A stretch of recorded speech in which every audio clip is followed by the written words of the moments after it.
CH21 Ahana पर खतरा और आदि की बेचैनी। उद्धरण चिन्ह। वही अहाना पैसेंजर सीट पर आकर बैठ जाती है और समर्थ ड्राइविंग सीट पर आकर बैठ जाता है। करीब 30 मिनट के बाद दोनों एक बीच पर पहुंचते हैं। वो प्राइवेट बिच था जिसमें समर्थ ने पहले ही अपॉइंटमेंट ले ली थी। ये सब देखकर अहाना काफी हैरान थी। दोनों बिच पर आते हैं और समर्थ एक बेंच पर बैठकर अहाना से कहता है, बैठो। अहाना बिना कुछ बोले चुपचाप बैठ जाती है।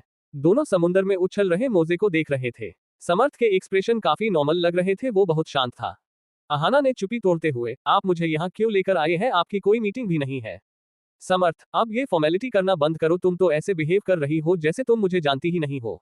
अहाना बिना उसे देखे, मेरे पीछे कुछ आदमी है जो हमारी बात सुन रहे हैं, इसलिए कुछ नहीं बोलो, वो ही तुम्हारे लिए अच्छा है।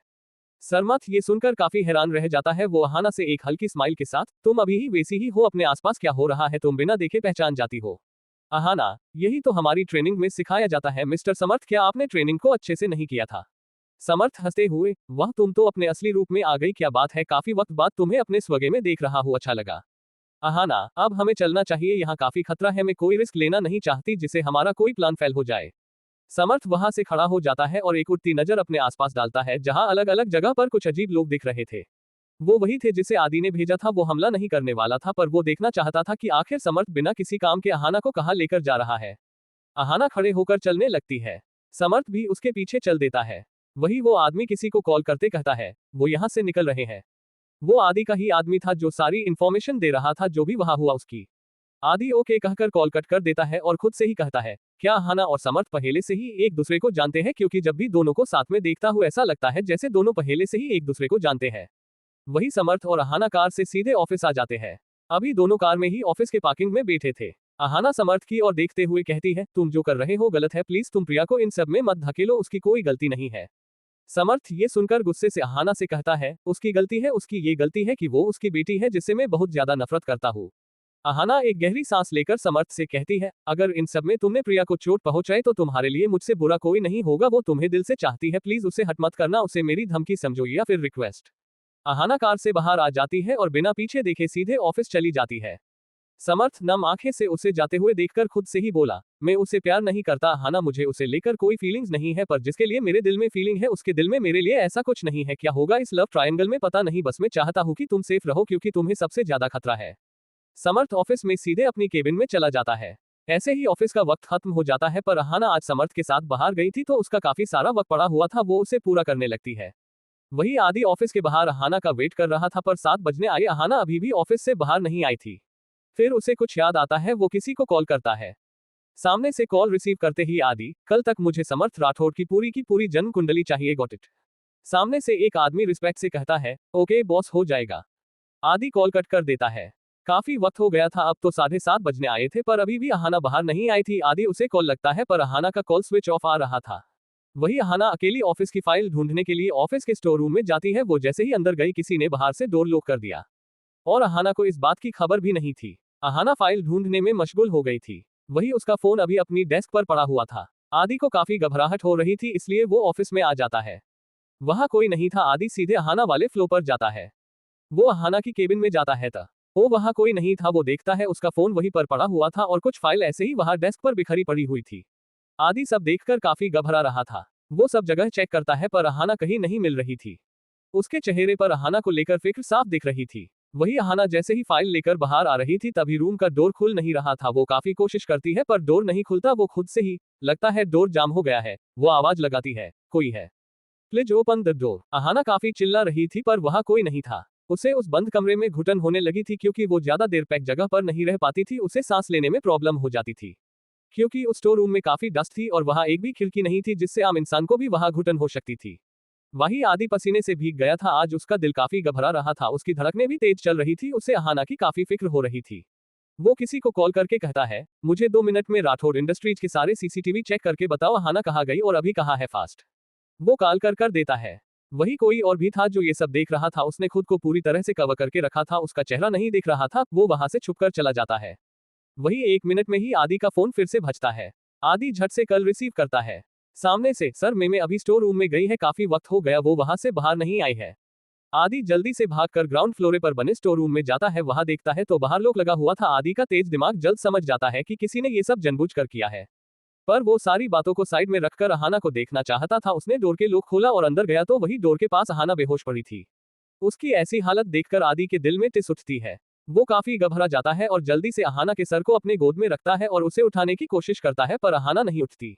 आदि जल्दी से अहाना को गोद में उठाकर बाहर निकल जाता है। वहां बाहर पहले से ही एक कार खड़ी थी, वो आदि ने ही वहां बुला ली थी। उसमें से एक आदमी बाहर निकलकर पीछे का डोर ओपन करता है। आदि अहाना को गोद में लेकर पीछे बैठ जाता है। आदि उस आदमी से कहता है, सारे सीसीटीवी फुटेज की कॉपी ले लो, उसके बाद सारे सीसीटीवी फुटेज डिलीट कर देना, किसी को पता नहीं चलाना चाहिए कि यहाँ क्या हुआ था और तुम यहाँ आए भी थे। वो आदमी, ओके बॉस। और कार सीधे हॉस्पिटल जाकर रुकती है। इस बीच आदि परेशानी से बार बार अहाना को उठाने की कोशिश कर रहा था, पर अहाना उठ नहीं रही थी। आदि उसे गोद में लेकर बाहर निकलता है और वहां काफी बड़े डॉक्टर्स पहले ही मौजूद थे। आदि को देखकर सब उसके पास आते हैं। आदि अहाना को स्ट्रेचर में लेटा देता है। वो डॉक्टर से, जल्दी से चेक करो, इसे कुछ नहीं होना चाहिए वरना तुम कहीं काम करने लायक नहीं बचोगे।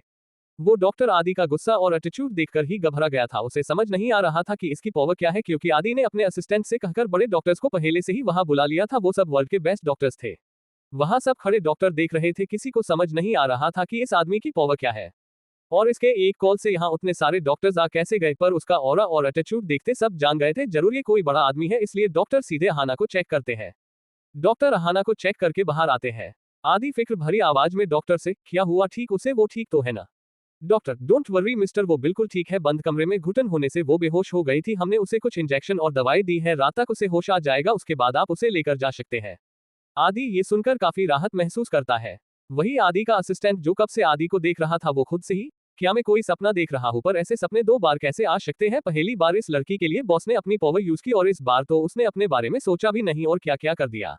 वो आदि के पास जाता है और धीरे से कहता है, बॉस आप प्लीज रिलैक्स हो जाए और देखिए आसपास, अगर किसी को आपके बारे में पता चल गया तो।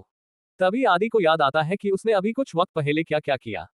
वो अपना सर पकड़कर बेंच पर बैठ जाता है और खुद से ही कहता है, मैंने इस बारे में क्यों नहीं सोचा? अहाना को लेकर मेरी फीलिंग इतनी ज्यादा थी कि ने अपने मकसद के बारे में भी नहीं सोचा। नहीं, मैं मेरा मकसद पूरा करके ही रहूंगा, कुछ भी हो जाए, और अहाना को भी सबसे सेफ रखूंगा। वो अपने असिस्टेंट, वहां क्या हुआ था पता लगवाओ, किसने डोर लॉक किया था, और हॉस्पिटल की सारी सीसीटीवी डिलीट हो जानी चाहिए, किसी को मेरे बारे में भनक भी नहीं लगनी चाहिए। आदि एक वार्निंग वाला लुक देता है और कहता है, तुम सब चले जाओ, मैं नहीं चाहता किसी को हमारे बारे में पता चले और किसी को इस बारे में बताना मत। वो असिस्टेंट आदि को ग्रिट करके वहां से चला जाता है। वही दूसरी और एक बड़े विला के हॉल में एक आदमी बड़े ही रॉब के साथ बैठा था। उसकी उम्र करीब 26 साल लग रही थी, दिखने में बहुत ज्यादा हैंडसम, बिल्कुल आदि की तरह, पर आदि से थोड़ा कम। उसके चेहरे से ही उसकी पावर पोजीशन का रॉब साफ दिख रहा था। उसके सामने उसका एक आदमी खड़ा था। वो उस लड़के से कहता है, सर उसका पता लग गया है, उसको हमारे कुछ लोगों ने हॉस्पिटल में देखा है आज। आखिर कौन सा ऐसा मकसद है? आदि और अहाना को एक दूसरे से बिना बताए अपने उस मकसद को पूरा करने में लगे हुए हैं। क्या अपने मकसद को पूरा करते हुए आदि और अहाना भी एक दूसरे के करीब आएंगे? क्या होगा जब दोनों को एक दूसरे के बारे में सारा सच पता चलेगा? जानने के लिए पढ़ते रहिए आदि the mysterious man. CH22 happy new year. वही अहाना पैसेंजर सीट पर आकर बैठ जाती है और समर्थ ड्राइविंग सीट पर आकर बैठ जाता है। करीब 30 मिनट के बाद दोनों एक बीच पर पहुंचते हैं। वो प्राइवेट बीच था जिसमें समर्थ ने पहले ही अपॉइंटमेंट ले ली थी। ये सब देखकर अहाना काफी हैरान थी। दोनों बीच पर आते हैं और समर्थ एक बेंच पर बैठकर अहाना से कहता है, बैठो। अहाना बिना कुछ बोले चुपचाप बैठ जाती है। दोनों समुद्र में उछल रहे मोजे को देख रहे थे। समर्थ के एक्सप्रेशन काफी नॉर्मल लग रहे थे, वो बहुत शांत था। अहाना ने चुप्पी तोड़ते हुए, आप मुझे यहाँ क्यों लेकर आए हैं? आपकी कोई मीटिंग भी नहीं है। समर्थ, अब ये फॉर्मेलिटी करना बंद करो, तुम तो ऐसे बिहेव कर रही हो जैसे तुम मुझे जानती ही नहीं हो। अहाना बिना उसे देखे, मेरे पीछे कुछ आदमी है जो हमारी बात सुन रहे हैं, इसलिए कुछ नहीं बोलो, वो ही तुम्हारे लिए अच्छा है। समर्थ ये सुनकर काफी हैरान रह जाता है। वो अहाना से एक हल्की स्माइल के साथ, तुम अभी ही वैसी ही हो, अपने आसपास क्या हो रहा है तुम बिना देखे पहचान जाती हो। अहाना, यही तो हमारी ट्रेनिंग में सिखाया जाता है मिस्टर समर्थ, क्या आपने ट्रेनिंग को अच्छे से नहीं किया था? समर्थ हंसते हुए, वह तुम तो अपने असली रूप में आ गई, क्या बात है, काफी वक्त बाद तुम्हें अपने स्वगे में देख रहा हूँ, अच्छा लगा। अहाना, अब हमें चलना चाहिए, यहाँ काफी खतरा है, मैं कोई रिस्क लेना नहीं चाहती जिससे हमारा कोई प्लान फेल हो जाए। समर्थ वहां से खड़ा हो जाता है और एक उड़ती नजर अपने आसपास डालता है, जहां अलग अलग जगह पर कुछ अजीब लोग दिख रहे थे। वो वही थे जिसे आदि ने भेजा था। वो हमला नहीं करने वाला था, पर वो देखना चाहता था कि आखिर समर्थ बिना किसी काम के अहाना को कहां लेकर जा रहा है। अहाना खड़े होकर चलने लगती है। समर्थ भी उसके पीछे चल देता है। वही वो आदमी किसी को कॉल करते कहता है, वो यहाँ से निकल रहे हैं। वो आदि का ही आदमी था जो सारी इंफॉर्मेशन दे रहा था जो भी वहां हुआ उसकी। आदि ओके कहकर कॉल कट कर देता है और खुद से ही कहता है, क्या अहाना और समर्थ पहले से ही एक दूसरे को जानते हैं? क्योंकि जब भी दोनों को साथ में देखता हूँ ऐसा लगता है जैसे दोनों पहले से ही एक दूसरे को जानते हैं। वही समर्थ और अहाना कार से सीधे ऑफिस आ जाते हैं। अभी दोनों कार में ही ऑफिस के पार्किंग में बैठे थे। अहाना समर्थ की ओर देखते हुए कहती है, तुम जो कर रहे हो गलत है, प्लीज तुम प्रिया को इन सब में मत धकेलो, उसकी कोई गलती नहीं है। समर्थ ये सुनकर गुस्से से अहाना से कहता है, उसकी गलती है, उसकी ये गलती है कि वो उसकी बेटी है जिससे मैं बहुत ज्यादा नफरत करता हूँ। अहाना एक गहरी सांस लेकर समर्थ से कहती है, अगर इन सब में तुमने प्रिया को चोट पहुंचाई तो तुम्हारे लिए मुझसे बुरा कोई नहीं होगा, वो तुम्हें दिल से चाहती है, प्लीज उसे हट मत करना, उसे मेरी धमकी समझो या फिर रिक्वेस्ट। अहाना कार से बाहर आ जाती है और बिना पीछे देखे सीधे ऑफिस चली जाती है। समर्थ नम आंखें से उसे जाते हुए देखकर खुद से ही बोला, मैं उसे प्यार नहीं करता अहाना, मुझे उसे लेकर कोई फीलिंग्स नहीं है, पर जिसके लिए मेरे दिल में फीलिंग है उसके दिल में मेरे लिए ऐसा कुछ नहीं है। क्या होगा इस लव ट्रायंगल में पता नहीं, बस मैं चाहता हूँ कि तुम सेफ रहो क्योंकि तुम्हें सबसे ज्यादा खतरा है। समर्थ ऑफिस में सीधे अपनी केबिन में चला जाता है। ऐसे ही ऑफिस का वक्त खत्म हो जाता है, पर अहाना आज समर्थ के साथ बाहर गई थी तो उसका काफी सारा वक्त पड़ा हुआ था, वो उसे पूरा करने लगती है। वही आदि ऑफिस के बाहर अहाना का वेट कर रहा था, पर 7 बजने आए अहाना अभी भी ऑफिस से बाहर नहीं आई थी। फिर उसे कुछ याद आता है, वो किसी को कॉल करता है। सामने से कॉल रिसीव करते ही आदि, कल तक मुझे समर्थ राठौड़ की पूरी जन्म कुंडली चाहिए, गॉट इट। सामने से एक आदमी रिस्पेक्ट से कहता है, ओके बॉस, हो जाएगा। आदि कॉल कट कर देता है। काफी वक्त हो गया था, अब तो 7:30 बजने आए थे, पर अभी भी अहाना बाहर नहीं आई थी। आदि उसे कॉल लगता है, पर अहाना का कॉल स्विच ऑफ आ रहा था। वही अहाना अकेली ऑफिस की फाइल ढूंढने के लिए ऑफिस के स्टोर रूम में जाती है। वो जैसे ही अंदर गई किसी ने बाहर से डोर लॉक कर दिया और अहाना को इस बात की खबर भी नहीं थी। अहाना फाइल ढूंढने में मशगूल हो गई थी। वही उसका फोन अभी अपनी डेस्क पर पड़ा हुआ था। आदि को काफी घबराहट हो रही थी, इसलिए वो ऑफिस में आ जाता है। वहां कोई नहीं था। आदि सीधे अहाना वाले फ्लोर पर जाता है। वो अहाना की केबिन में जाता है तो वहां कोई नहीं था। वो देखता है उसका फोन वहीं पर पड़ा हुआ था और कुछ फाइल ऐसे ही वहां डेस्क पर बिखरी पड़ी हुई थी। आदि सब देखकर काफी घबरा रहा था। वो सब जगह चेक करता है, पर अहाना कहीं नहीं मिल रही थी। उसके चेहरे पर अहाना को लेकर फिक्र साफ दिख रही थी। वही अहाना जैसे ही फाइल लेकर बाहर आ रही थी तभी रूम का डोर खुल नहीं रहा था। वो काफी कोशिश करती है पर डोर नहीं खुलता। वो खुद से ही, लगता है डोर जाम हो गया है, वो आवाज लगाती है, कोई है, please open the door. Ahana काफी चिल्ला रही थी पर वहां कोई नहीं था। उसे उस बंद कमरे में घुटन होने लगी थी क्योंकि वो ज्यादा देर पैक जगह पर नहीं रह पाती थी। उसे सांस लेने में प्रॉब्लम हो जाती थी क्योंकि उस स्टोर रूम में काफी डस्ट थी और वहां एक भी खिड़की नहीं थी जिससे आम इंसान को भी वहां घुटन हो सकती थी। वही आदि पसीने से भीग गया था। आज उसका दिल काफी घबरा रहा था, उसकी धड़कनें भी तेज चल रही थी। उसे अहाना की काफी फिक्र हो रही थी।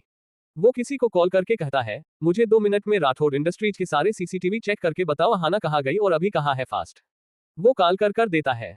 वही कोई और भी था जो ये सब देख रहा था। उसने खुद को पूरी तरह से कवर करके रखा था, उसका चेहरा नहीं दिख रहा था। वो वहां से छुपकर चला जाता है।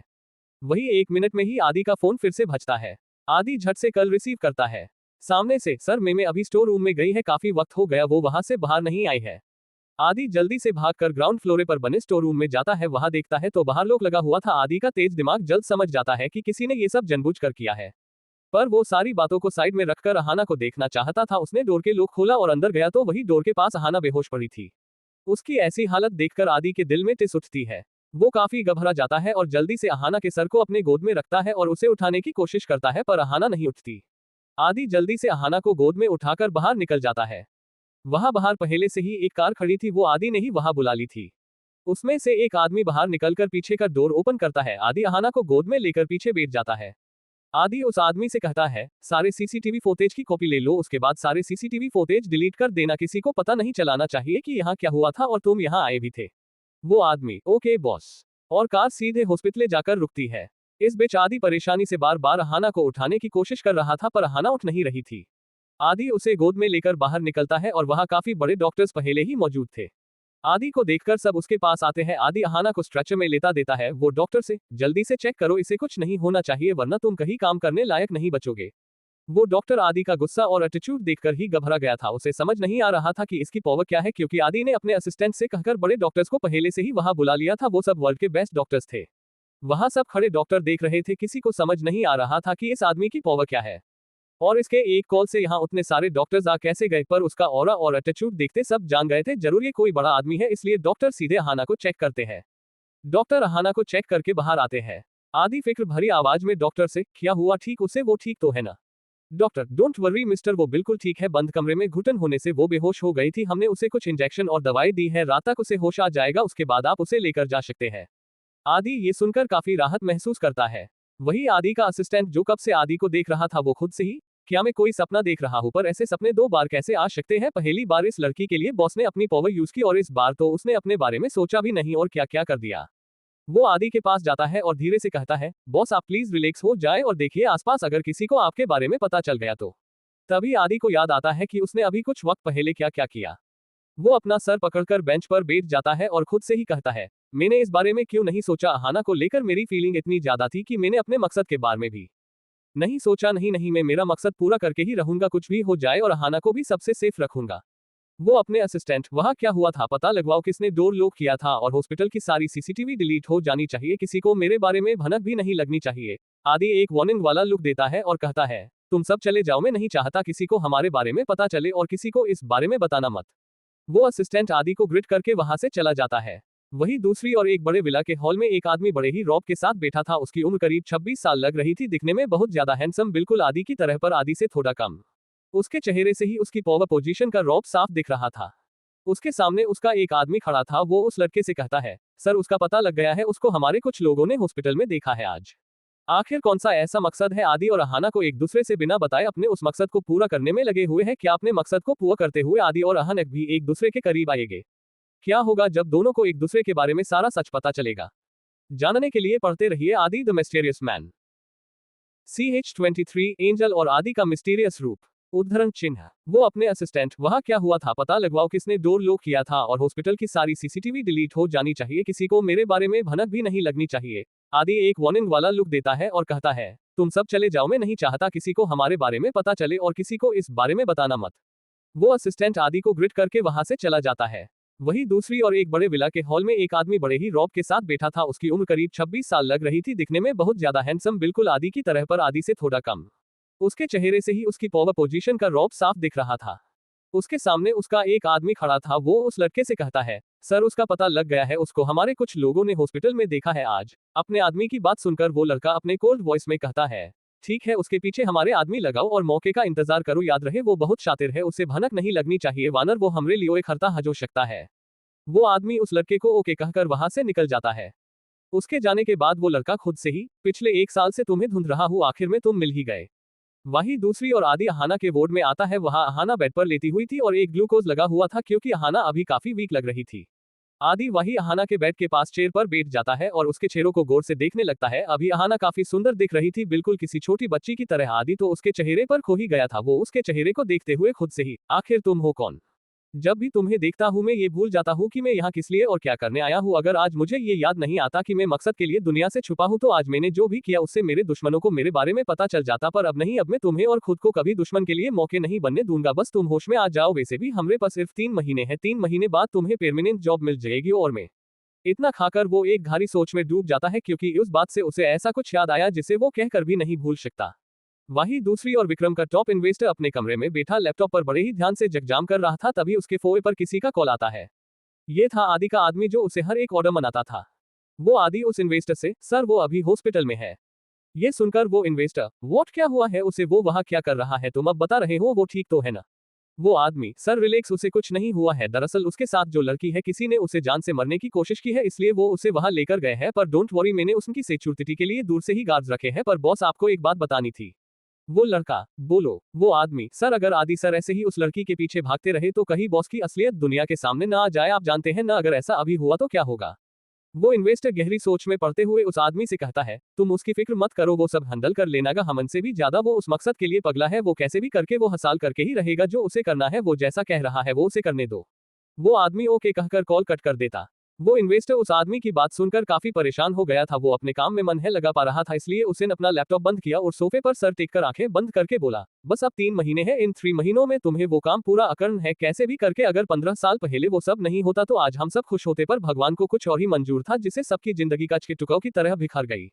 पर वो लड़की, पता नहीं क्यों तुम उससे लड़की की और अट्रैक्ट हो रहे हो। जहां तक मुझे लगता है तुम सिर्फ एक ही लड़की को अपने पास आने देते थे।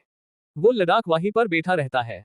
वही अहाना को अब तक होश आ चुका था। आदि ने पहले से ही कैब बुक कर ली थी। डिस्चार्ज की फॉर्मेलिटी पूरी करके आदि और अहाना हॉस्पिटल से बाहर आते हैं। वही कॉपी दूर खड़ा दोनों की तस्वीरें ले रहा था। उस आदमी ने अपने चेहरे को पूरी तरह से कवर करके रखा था। वही आदि अहाना कैब में बैठकर घर के लिए निकल जाते हैं। वही वो छुपा हुआ आदमी जैसे ही पीछे मुदा वहां वेल ट्रेन 5 गार्ड्स अपने हाथ में गन उस आदमी की और पॉइंट किए खड़े थे। उस गार्ड्स को कोई भी देखे तो डर के मारे कोने में छुप जाए। उस आदमी का भी वही हाल हुआ। वहीं एक गार्ड्स आगे आकर उस आदमी के हाथ से कैमरा ले लिया और बाकी के 4 गार्ड्स ने उसके हाथ और मुंह बंद कर दिया और वह एक जू कार आकर रुकिया और उस आदमी को एलकार वहां से चले गए। वही आदि और अहाना आदि के फलत में पहुंच गए थे। अहाना को काफी वीक फील हो रहा था पर उसके मन में सिर्फ यही सवाल चल रहा था कि वो तो स्टोर रूम में लॉक हो गए थे, फिर वो हॉस्पिटल कैसे पहुंची। वो अपने सारे सवाल ओके जवाब जानना चाहती थी। वही आदि उसकी सिचुएशन अच्छे से समझ पा रहा था पर उसे अभी अहाना को खनौर मेडिसिन देनी थी, इसलिए पहले वो अहन के लिए हेल्दी खाना बनता है अहाना बास आदेश कर रहा था वो उसे करने दे रही थी।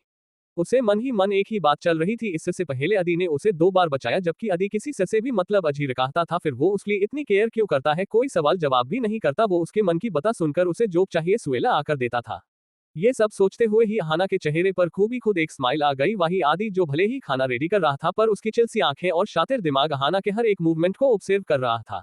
अहाना को यूं बिना बात के स्माइल करते देखा आदि मन में ही पगला पता नहीं इसके दिएग में कब क्या चला रहा होता है। वो डाइनिंग टेबल पर कहाँ रेडी करता और अहाना और दोनों दिनने रकर के हॉल में बैठ जाते हैं। आदि जनता था अहाना सब जनान चाहती है, वही अहना को समझ नहीं आ रहा था कि वो बात कहाँ से शुरू करे। आदि अहाना से मैं जनता हूँ तुम यही जानना चाहती हो न कि तुम हॉस्पिटल कैसे पहुंची। अहाना ये सुनकर काफी हैरान रह जाती है। वो खुद से ही क्या ये मन की बात भी सुन लेता ही हो। आदि हल्की स्माइल के साथ हाँ जब इतना जोर से सोचोगी तो सुनिया तो देगा ना। जब तुम स्टोर रूम में लोग थी तब मैं तुम्हारा वेट ऑफिए के बाहर कर रहा था। जब काफी वक्त तुम नहीं आई तो मैं तुम्हारी केबिन में आया, वहां तुम्हारा फोन पड़ा हुआ मिला पर तुम वहां नहीं थी। मुझे काफी अजीब लगा इसलिए मैंने गार्ड से कहकर खूब फुटेज चेक करवाई तो पता चल कि तुम स्टोर रूम से बाहर ही नहीं आए। तो मैं स्टोर रूम के आपस आया तो किसी ने बाहर से लॉक कर दिया था। मुझे लगा किसी ने गलती कर अड़ोया होगा क्योंकि सोतर रूम में क्ला भी कोई नहीं हो जाता, इसलिए वो हमेशा लॉक कर रहा था। पर जैसे ही मैं अदन गया तो तुम वहां बेहोश पड़ी हुई थी। मैं जल्दी से कैब करके तुम्हें हॉस्पिटल लेकर गया। तुम्हारी सस काफी दझिमी चल रही थी। आदि ये बताना नहीं कहता था कि उसे अहाना की फिक्र हो रही थी पर सच तो यही था कि जब अहन बेहोशी की हालत में उसे मिली थी तब आदि बहुत ज्यादा घबरा गया था। सब सिचुएशन में हमेशा स्ट्रोंग रहने वाला आदि उस वक्त काफी घबरा गया था और उसके मन में काफी बुरे ख्याल आ रहे थे। आदि की बात सुनकर अहाना को काफी अच्छा लगा कि आदि उसकी फिक्र करता है, पर ये सब सोचते ही उसके आंखों में उदासी छा जाती है। वो मन में आज तक कभी किसी ने मेरा इतना ख्याल नहीं रखा। आदि को लगा कहीं अहाना ये सब सुनकर उसे गलत ना समझ ले, इसलिए वो अहन से कहता है हम दोस्त हैं इसलिए एक दूसरे की हेल्प तो कर सकते हैं न, बस इसलिए मैंने ये सब किया वरना तुम जानती ही हो। आदि ये सब अहाना से नजारे चुराते हुए बोल रहा था। आदि की ऐसी हालत से अहन को मन ही मन हंसदी आ रही थी। आदि अहाना से अब आराम करो मैं दूसरे कमरे में सो जाता हूँ। अहाना आदि के कमरे में जाती है और सो जीत है मेदिवसिने की वजह से उसे लेते ही नींद आ जीत है। वही आदि करवाते बदल बदल कर थक गया पर उसे नींद नहीं आई। वो अपने कमरे में धीरे से एंटर हुआ। उसने देखा अहन चैन से सोई हुई है तो वो उसके सर के पास गया और उसके सर को सहलाते हुए बोला गुड नाइट एंजल। उसके मुंह से अपने आप एंजल शब्द निकल गया। उसने अहाना के चेहरे पर झुककर उसके सर पर किस किया। उसके किस के एहसास से अहाना नींद में ही स्माइल करने लगी। तभी आदि उसकी मुस्कुराहट से देखाकर खुद स्माइल करते हुए बोला एंजल। ये वर्ड जब फिर से उसके मुंह से निकला तो वो खुद हैरान रह गया कि उसने अहाना को एंजल क्यों बोला। वो जल्दी से अपने कमरे में आया और सोफे बड़े बेड पर बैठ गया और अपने सर पर हाथ रखकर गुस्से से कहता है मैं उसे एंजल कैसे कह सकता हूँ जबकि मेरी एंजल।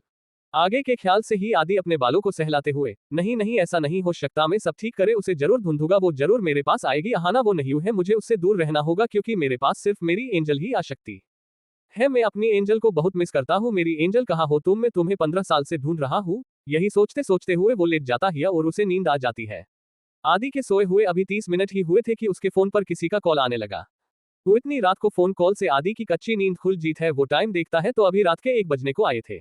आदि कॉल पर शोर हो रहे नाम को देखा तो जल्दी से पिक कर लिया। सामान्य से वाले इंसान ने उसे कुछ ऐसा कहा जिससे आदि की आंखों में खो उतर आया। उसकी आंखें गुस्से से कले पद गई और उसने एक ट्वीट जवाब दिया ओके, और वो सीधे कहद हुआ और कबोर्ड के पास जाकर कुछ कपड़े निकले और कपड़े चेंज किए। उसने black Janus black T shirt और एक बड़ा बालकक ओवरकोट, सर पर ब्लैक कैप, चेहरे पर बालकक मास्क और आंखों पर black goggles.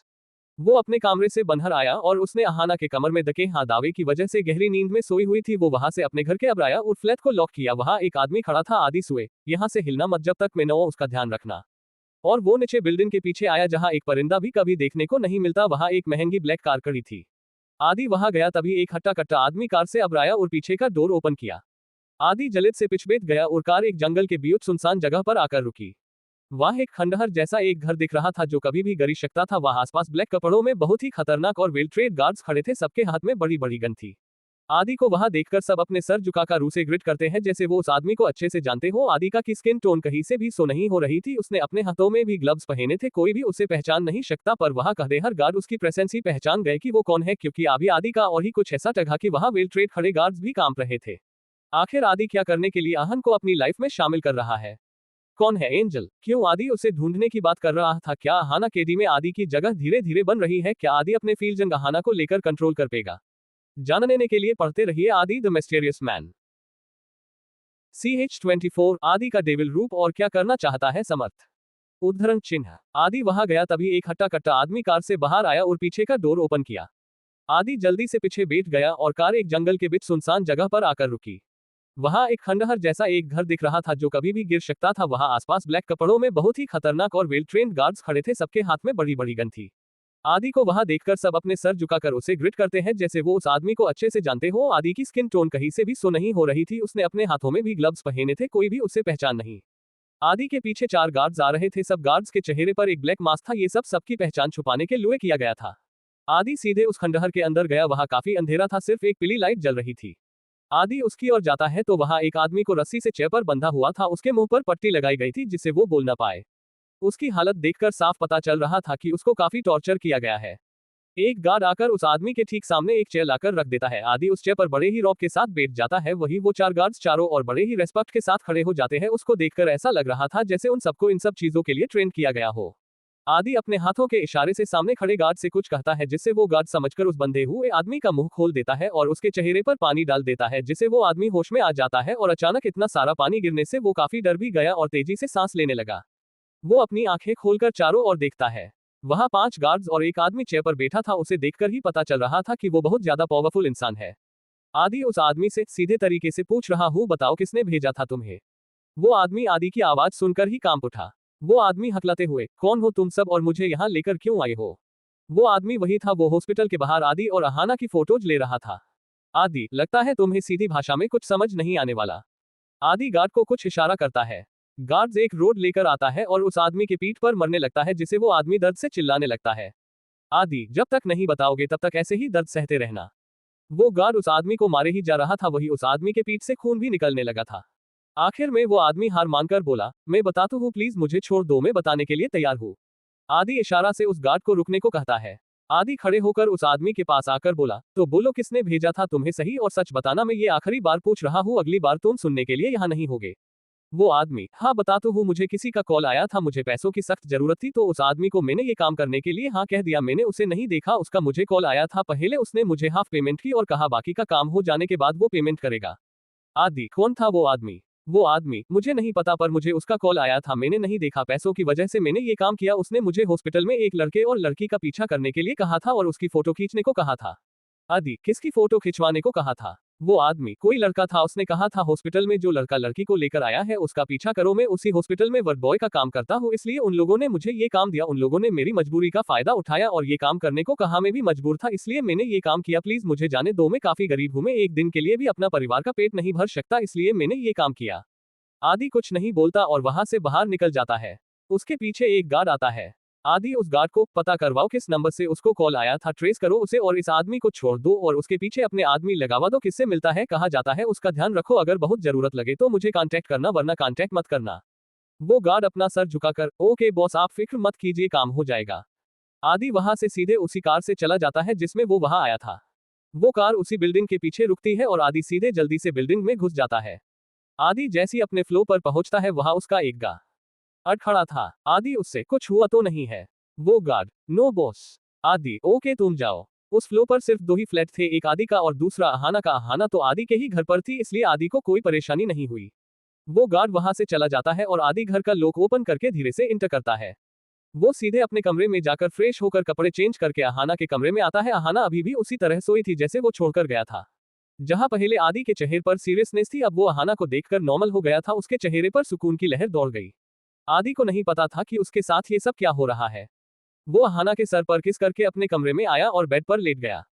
Next morning, Rathore villa. Samarth office के लिए रेडी हो गया था। वो हॉल में आया तो देखा उसके पापा कहीं दिखाई नहीं दे रहे। समर्थ मन में ही, ये आदमी कहाँ चला गया? सुबह सुबह तो ऑफिस जाने के लिए हमेशा उतावला होता है। वही विक्रम अपने कमरे के सोफे पर बैठा था और गहरी सोच में था। वो खुद से ही, मुझे कुछ ना कुछ करना ही होगा, मैं ऐसे ही वो इंस्टीट्यूट अपने हाथ से नहीं जाने दे सकता, मुझे किसी के साथ तो हाथ मिलाना ही होगा। लगता है अब उसे यहाँ बुलाना ही पड़ेगा। वो अपनी जेब से फोन निकलता है और किसी को कॉल करता है। सामने से रिसीव होते ही आवाज आती है, गुड मॉर्निंग मिस्टर राठौड़, क्या बात है, इतनी सुबह कॉल किया? सब खैरियत तो है? विक्रम, अब आपकी जरूरत पड़ गई है जनाब, वक्त आ गया है, इसलिए जहां भी है आप हमारे पास आ जाए, फिर बताते हैं। सामने वाला आदमी, ठीक है, आते हैं, आज रात को मिलते हैं फिर। विक्रम कॉल कट कर देता है फिर डेविल्स मेल के साथ। तुम क्या सोचते हो कि तुम अंडरवर्ल्ड के किंग होते हुए हम तुमसे पंगा नहीं ले पाएंगे? मैंने तुम्हारे भी बाप को बुलाया, अब देखता हूँ कैसे मेरी इंस्टीट्यूट मुझे नहीं देते, इतना मजबूर करूंगा कि तू खुद मेरे पैर पर अपनी नाक रख देगा। वही बाहर खड़ा कोई ये सब सुन लेता है, जो भी फोन पर बात हुई और जो ही उसके बाद विक्रम बोला। विक्रम को इस बात की भनक तक नहीं थी। वही समर्थ विक्रम के कमरे का डोर नॉक करता है। विक्रम उस आदमी से बात करने के बाद काफी खुश लग रहा था। वो कम इन कहता है। समर्थ अंदर आया, उसने विक्रम को खुश देखकर, क्या बात है डैड, आप आज काफी खुश लग रहे हैं, हमें भी बताए क्या बात है। विक्रम, कुछ नहीं, बस हमारे दोस्त का कॉल था, वो आज शाम आ रहे हैं, थोड़े दिन यही रुकेंगे, उनको कुछ बिजनेस का काम है, इसलिए मैं उससे काफी साल बाद मिलूंगा, तो मैं खुश हूँ उससे मिलने के लिए। समर्थ फीकी स्माइल के साथ, ये तो अच्छी बात है, तो फिर मैं चलता हूँ, मुझे बहुत काम है। विक्रम कुछ सोचकर, सुनो, अब तुम्हें शादी के बारे में सोचना चाहिए प्रिया, और तुम दोनों एक दूसरे को प्यार करते हो और तुम दोनों 2 साल से डेट भी कर रहे हो। समर्थ ये सुनकर धक रह गया और उसने वो हैरानी अपने चेहरे पर नहीं आने दी। उसने चेहरे पर स्माइल लाते हुए कहा, ओह डेड प्लीज, अभी मुझे शादी नहीं करनी, यू नो, मुझे अभी अपनी आजादी एंजॉय करनी है, और मैंने प्रिया से भी बोला है हम 2 साल बाद शादी करेंगे, अभी नहीं। विक्रम गहरी सांस लेकर, ठीक है, जैसा तुम दोनों को ठीक लगे। समर्थ वहां से बाहर आया, अब उसके चेहरे पर तेज गुस्सा था, वो गुस्से बाहर निकल जाता है और खुद ड्राइव करके एक सुनसान सड़क पर आ जाता है और बाहर निकलकर जोर से चिल्लाता है, विक्रम राठौड़, मैं तुम्हें छोड़ूंगा नहीं, तू क्या समझता है मैं तेरे ऑर्डर फॉलो करूंगा, बस एक बार पता चल जाए कि तू क्या करना चाहता है, फिर देख मैं कैसे तुम्हें बर्बाद करता हूँ। तभी उसके फोन रिंग करता है, एक बार तो समर्थ उसे इग्नोर कर देता है और फिर से कॉल आता है। सारमत देखता है तो उसमें अहाना का कल आ रहा था। अहाना का कॉल देखकर समर्थ एकदम शांत पड़ जाता है और जल्दी से कॉल रिसीव करता है। समर्थ से, अहाना, सर आप आज ऑफिस नहीं आने वाले? उद्धरण चिन्ह, समझत, रास्ते में हुआ रहा हूँ। अहाना, ओके सर, जल्दी आइए, अभी आपकी एक इंपॉर्टेंट मीटिंग है और क्लाइंट भी आ रहे हैं, प्लीज जल्दी आइए। समर्थ ओके कहकर कॉल कट कर देता है और ऑफिस चल जाता है। वही अहाना और आदि दोनों आज साथ में ही ऑफिस आए थे। हमेशा की तरह दोनों को साथ देखकर कुछ लोग खुश थे तो कुछ जलन के मारे गुस्से में बैठे थे, पर कोई था जिसको बहुत बड़ा झटका लगा था, और वो और कोई नहीं, सीमा थी। सीमा ने जब अहाना को सही सलामत ऑफिस आते देखा तो काफी हैरान रह गई। वो खुद से ही, ये ठीक कैसे है, कल मैंने इसको रास्ते से हटाने की अच्छे से प्लानिंग की थी। फिर वही निया और रूही भी हैरानी से अहाना को देख रही थी। अहाना आज काफी अच्छा फील कर रही थी, इसलिए ऑफिस आई थी। आदि और अहाना अपने अपने केबिन में वर्क करने लगते हैं। वही आदि कुछ फाइल लेकर विक्रम की केबिन में नोक करता है। अंदर से कम इन आवाज आती है। आदि अंदर जाकर डेस्क पर फाइल रखकर विक्रम से कहता है, आज आपकी एक ही मीटिंग है, वो भी दोपहर लंच पर। विक्रम, ठीक है, उस मीटिंग के बाद तुम फ्री हो, मुझे पर्सनल काम से बाहर जाना है, कल का शेड्यूल अरेंज करके बता देना। आदि ओके कहकर वहां से निकल जाता है। विक्रम आज खुश भी था और साथ ही उसके दिमाग में कुछ चल भी रहा था। वही आदि अपने केबिन में आता है और किसी को कॉल करता है। सामने से कॉल रिसीव होते ही आदि बोला, कुछ पता चला कल किसने किया था वो सब? सामने से कुछ कहा जाता है तो आदि का चेहरा गुस्से से लाल पड़ जाता है। फिर आदि, ओके, और उसका पीछा करना, वो आज कहीं जाने वाला है, उसके हर एक पल की डिटेल्स मुझे मैसेज करना। फिर आदि कॉल रख देता है और खुद से, तुमने ये अच्छा नहीं किया, इसकी तो तुम्हें जरूर सजा मिलेगी। आदि कुछ सोचकर किसी को कॉल करता है और कहता है, मैं एक इन्फॉर्मेशन भेज रहा हूँ, उसकी अच्छे से देखभाल करना। और सामने से ओके कहा जाता है, वो कोई लड़की की आवाज थी। आदि कॉल कट कर देता है। तो कैसा लगा आज का चैप्टर? कमेंट करके जरूर बताएगा। कौन है अंडरवर्ल्ड का किंग? कौन है अहाना? कौन है आदि? सब यहाँ एक मिस्ट्री है, किसी को किसी की पहचान के बारे में नहीं पता। CH25 क्या है विक्रम का अगला प्लान? उद्धरण चिन्ह, वही निया और रूही भी हैरानी से अहाना को देख रही थी। अहाना आज काफी अच्छा फील कर रही थी, इसलिए ऑफिस आई थी। आदि और अहाना अपने अपने केबिन में वर्क करने लगते हैं। वही आदि कुछ फाइल लेकर विक्रम की केबिन में नोक करता है। अंदर से कम इन आवाज आती है। आदि अंदर जाकर डेस्क पर फाइल रखकर विक्रम से कहता है, आज आपकी एक ही मीटिंग है, वो भी दोपहर लंच पर। विक्रम, ठीक है, उस मीटिंग के बाद तुम फ्री हो, मुझे पर्सनल काम से बाहर जाना है, कल का शेड्यूल अरेंज करके बता देना। आदि ओके कहकर वहां से निकल जाता है। विक्रम आज खुश भी था और साथ ही उसके दिमाग में कुछ चल भी रहा था। वही आदि अपने केबिन में आता है और किसी को कॉल करता है। सामने से कॉल रिसीव होते ही आदि बोला, कुछ पता चला कल किसने किया था वो सब? सामने से कुछ कहा जाता है तो आदि का चेहरा गुस्से से लाल पड़ जाता है। फिर आदि, ओके, और उसका पीछा करना, वो आज कहीं जाने वाला है, उसके हर एक पल की डिटेल्स मुझे मैसेज करना। फिर आदि कॉल रख देता है और खुद से, तुमने ये अच्छा नहीं किया, इसकी तो तुम्हें जरूर सजा मिलेगी। आदि कुछ सोचकर किसी को कॉल करता है और कहता है, मैं एक इन्फॉर्मेशन भेज रहा हूँ, उसकी अच्छे से देखभाल करना। और सामने से ओके कहा जाता है, वो कोई लड़की की आवाज थी। आदि कॉल कट कर देता है। वही समर्थ अपने केबिन में परेशानी से टहल रहा था। अहाना केबिन में नोक करती है। समर्थ कम इन कहता है। अहाना केबिन में आती है। समर्थ सोफे पर बैठते हुए बोला, यहाँ आओ, मुझे कुछ बताना है तुम्हें। अहाना समर्थ के सीरियस फेस को देखकर समझ गई जरूर कोई बड़ी बात है। अहाना उसके बगल में बैठ जाती है। समर्थ, आज सुबह विक्रम ने किसी को कॉल किया था और उसे यहाँ बुलाया है। वो कुछ करने वाला है और जो आने वाला है वो उसका साथी है। मैंने तुम्हें बताया था न कि विक्रम अकेला नहीं है, उसके साथ 3 लोग हैं। 2 के बारे में हम जानते हैं, एक विक्रम और दूसरा प्रिया के पापा, और आज जो शाम को आने वाला है वो शायद तीसरा हो सकता है। अहाना हैरानी से, पर तुम्हें ये सब अच्छे से कैसे पता कि वो वही तीसरा आदमी है?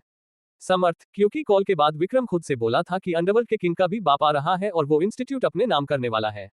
अहाना शोक से, वॉट नहीं, ऐसा नहीं होने देना। तुम जानते हो न मैं ये सब किस लिए कर रही हूँ, मेरा मकसद क्या है तुम भूलना मत। हम अभी मिशन पर है, हमें अपना काम करना है, हमें जल्दी कुछ करना होगा। समर्थ, डोंट वॉरी, उसके नाम पर इंस्टीट्यूट कभी नहीं होने दूंगा। पर समझ नहीं आ रहा कि अंडरवर्ल्ड के किंग का विक्रम से क्या लेना। विक्रम उसे अपना टक्कर का दुश्मन मानता है, दोनों की काफी पुरानी दुश्मनी है। मैंने एक बार अंडरवर्ल्ड के किंग के बारे में पता लगवाया था, उसके बारे में कुछ भी नहीं पता चला। अहाना, अभी हमारा काम वो नहीं है, अभी सिर्फ हमें विक्रम के काले कामों का पर्दाफाश करना है और उसके वो 2 पार्टनर के बारे में भी सबूत ढूंढने हैं। मैं बस उन तीनों को बर्बाद होते हुए देखना चाहती हूँ। अभी अहाना की आंखों में नफरत, गुस्सा और बदले की आग दिख रही थी। वो ये अहाना थी ही नहीं जो सबके सामने मासूम और नादान लगती थी, ये अहाना डेविल से कम नहीं लग रही थी। समर्थ अहाना को देखते हुए, विक्रम मुझे प्रिया से शादी करने के लिए फोर्स कर रहा है। ये सुनकर अहाना हैरान रह जाती है। वो समर्थ से, वॉट, पर क्यों और इतनी जल्दी क्यों? समर्थ, मुझे ऐसा लगता है शायद ये सब चीजें एक दूसरे से जुड़ी हुई है। पहले हमें ये पता करना है कि हमारी शादी से विक्रम और प्रिया के पापा का क्या फायदा होने वाला है। अहाना कुछ सोचकर समर्थ से, जहां तक मैं जानती हूँ प्रिया के पापा को प्रिया से कोई लेना देना नहीं है और वो कभी प्रिया से ठीक से बात भी नहीं करते, तो फिर वो प्रिया की शादी क्यों कराना चाहते हैं? मुझे दाल में कुछ काला लग रहा है। तुम ये काम कर सकते हो, प्रिया तुमसे सच में प्यार करती है। तुम प्यार से उसे पूछो कि वो दोनों बाप बेटी का रिश्ता कैसा है और वो उसके पापा उससे ठीक से बात क्यों नहीं करते। अगर वो तुमसे सच में दिल से प्यार करती होगी तो तुम्हें सब सच बता देगी। समर्थ ये सुनकर गुस्से से अपनी जगह से खड़ा होकर अहाना से बोला, तू पागल हो गई है क्या? मैं ऐसा कुछ नहीं करने वाला, तू अच्छे से जानती है मुझे उस पर भरोसा नहीं है। अहाना इरिटेट होते हुए समर्थ पर चिल्लाते हुए बोली, तुम्हारे लिए सबसे ज्यादा क्या इंपॉर्टेंट है, अपना मिशन या फिर अपना ईगो? तुम अच्छे से जानते हो हम अगली चाबी प्रिया से बड़ी ही मिल सकती है और प्रिया तुम्हारे सबसे करीब है। शायद वो तुम्हें सब बता दे, इससे तुम्हें भी यकीन हो जाएगा कि प्रिया अपने बाप जैसी नहीं है। अगर तुम्हें ये काम नहीं करना तो साफ साफ बोल दो, मैं चीफ। वो इतना ही बोली थी कि समर्थ ने उसकी बात को रोकते हुए कहा, मेरे लिए सबसे ज्यादा अपनी ड्यूटी और तुम हो, मैं ये काम करूंगा, बस थोड़ा वक्त दो। अहाना, वक्त ही नहीं है हमारे पास, पिछले 6 महीनों से हम मिशन पर है, तुम्हें पता है न? वो मिताली कपूर मेरे पीछे हाथ धोकर पड़ी हुई है, मैं तो उसका मुंह एक पल में बंद करवा सकती हूँ, पर मैं अपन असली रूप सबके सामने नहीं ला सकती। समर्थ, डोंट वॉरी, मैंने मिताली को चुप करा दिया है। मैं दिल्ली गया था, वो तो मुझे देखकर ही डर गई थी, अब वो तुम्हारे मिशन के बीच में नहीं आएगी। अहाना, ओके। समर्थ, एक बात पूछूं, तुम इस मिशन को इतना सीरियस क्यों ले रही हो? क्या तुम्हारे पास में ऐसा कुछ है जो किसी को नहीं पता? अहाना गुस्से से समर्थ को घूरते हुए, it's none of your business, हम अभी मिशन पर है, सो यहाँ पर्सनल बातें नहीं पूछो, वही बेहतर है। और वो बिना समर्थ की बात सुने वहां से चली गई। समर्थ उसके जाते हुए मुस्कुराकर देख रहा था और खुद से ही बोला, ये बिल्कुल वैसी ही है जैसे पहले थी, पर इसका गुस्सा बढ़ता ही जा रहा है, कुछ करना पड़ेगा। फिर वो भी अपना काम करने लगता है। ऐसे ही ऑफिस आवर खत्म हो जाते हैं। आदि के साथ अहाना बाइक पर ही फ्लैट पर जाती है और वही सीमा और उसकी दोस्त तीनों बाहर निकली ही थी कि वहां एक वैन आकर रुकती है। सीमा रूही निया कुछ समझ पाती उससे पहले ही उसमें से पूरे ब्लैक कपड़ों में कुछ लोग बाहर आते आए और उन तीनों को वैन में डाल देते हैं और उसे लेकर चले जाते हैं। वही पीछे से कोई ऑफिस के सीसीटीवी फुटेज को डिलीट कर देता है, जिससे किसी को कोई सबूत नहीं मिलता। वही वो वैन एक सुनसान जंगल के बीच में आकर रुकती है। वहां एक परिंदा भी नहीं दिख रहा था क्योंकि वो जंगल शहर से काफी दूरी पर था और वो जंगल के काफी अंदर थे। वहां पानी बहने की आवाज आ रही थी। वही सीमा, निया और रूही के हाथ पैर बंधे हुए थे और आंखों पर पट्टी लगी हुई थी। तभी उसके कुछ लोगों की आवाज सुनाई देती है। सीमा गुस्से से, कौन हो और कहां लेकर आए हो? हमें जाने दो वरना तुम्हारे लिए अच्छा नहीं होगा। तभी उसके कानों में एक लड़की आवाज आती है, हाँ गाइस, वो लोग लेडी बॉडीगार्ड्स थी जिसने सीमा, रूही और निया को उठाया था। पर सीमा और वो तीनों उसे देख नहीं पाती क्योंकि तीनों की आंखों पर पट्टी बंधी हुई थी। सीमा, इतनी ही हिम्मत है तो पट्टी निकाल, अभी बताती हो इतना डरती क्यों है? तभी उसके वहां खड़े गार्ड उनकी की पट्टी खोल देती है। जब तीनों अपने सामने देखती है तो हैरानी से तीनों की आंखें फट जाती है। वो लोग जंगल के बीच में थे और उसके चारों ओर पूरे ब्लैक कपड़ों में लेडी गार्ड्स खड़ी थी, किसी का भी चेहरा नहीं दिख रहा था। ब्लैक कपड़ों में सबके चेहरे ढके हुए थे। उसमें से एक लेडी आगे आकर सीमा की चीन पर गन रखकर बोली, बहुत शौक है न दूसरों को मारने का, अब अपनी मौत अपने सामने देख। सीमा कुछ समझ नहीं पाई, वो बोली, क्या बकवास कर रही हो, मैंने किसी को नहीं मारा।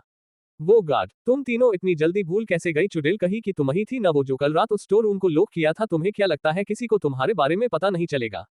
हाँ दोस्तों, अहाना को किसी ने लॉक किया था, वो सीमा ही थी। सीमा को जब पता चला कि अहाना अकेली ऑफिस में है तो उसने कुछ सोचा और जब उसने अहाना को स्टोर रूम में जाते देखा तो उसने बाहर से लॉक कर दिया। उसे पता था अभी ऑफिस में कोई नहीं है, इसलिए कोई अहाना को बचा नहीं पाएगा। जब कल सबको पता चलेगा तब तक अहाना मर चुकी होगी।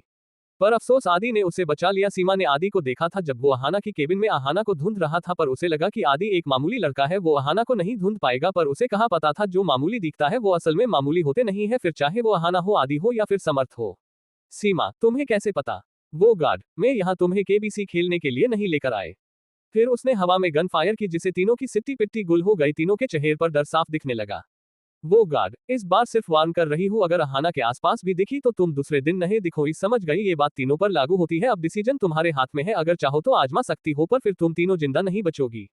इतना कहकर वो तीनों के पैर के पास गन की सारी गोली या उतार देती है, जिसे रूही और निया तो डर के मारे बेहोश हो जाती है। वही सीमा डर से कांप रही थी, वो भी थोड़ी देर में बेहोश हो जाती है। वो लेडी गार्ड्स दूसरे को ऑर्डर देते हुए, इसे इसके ठिकाने पहुंचा दो, किसी को पता चले बिना।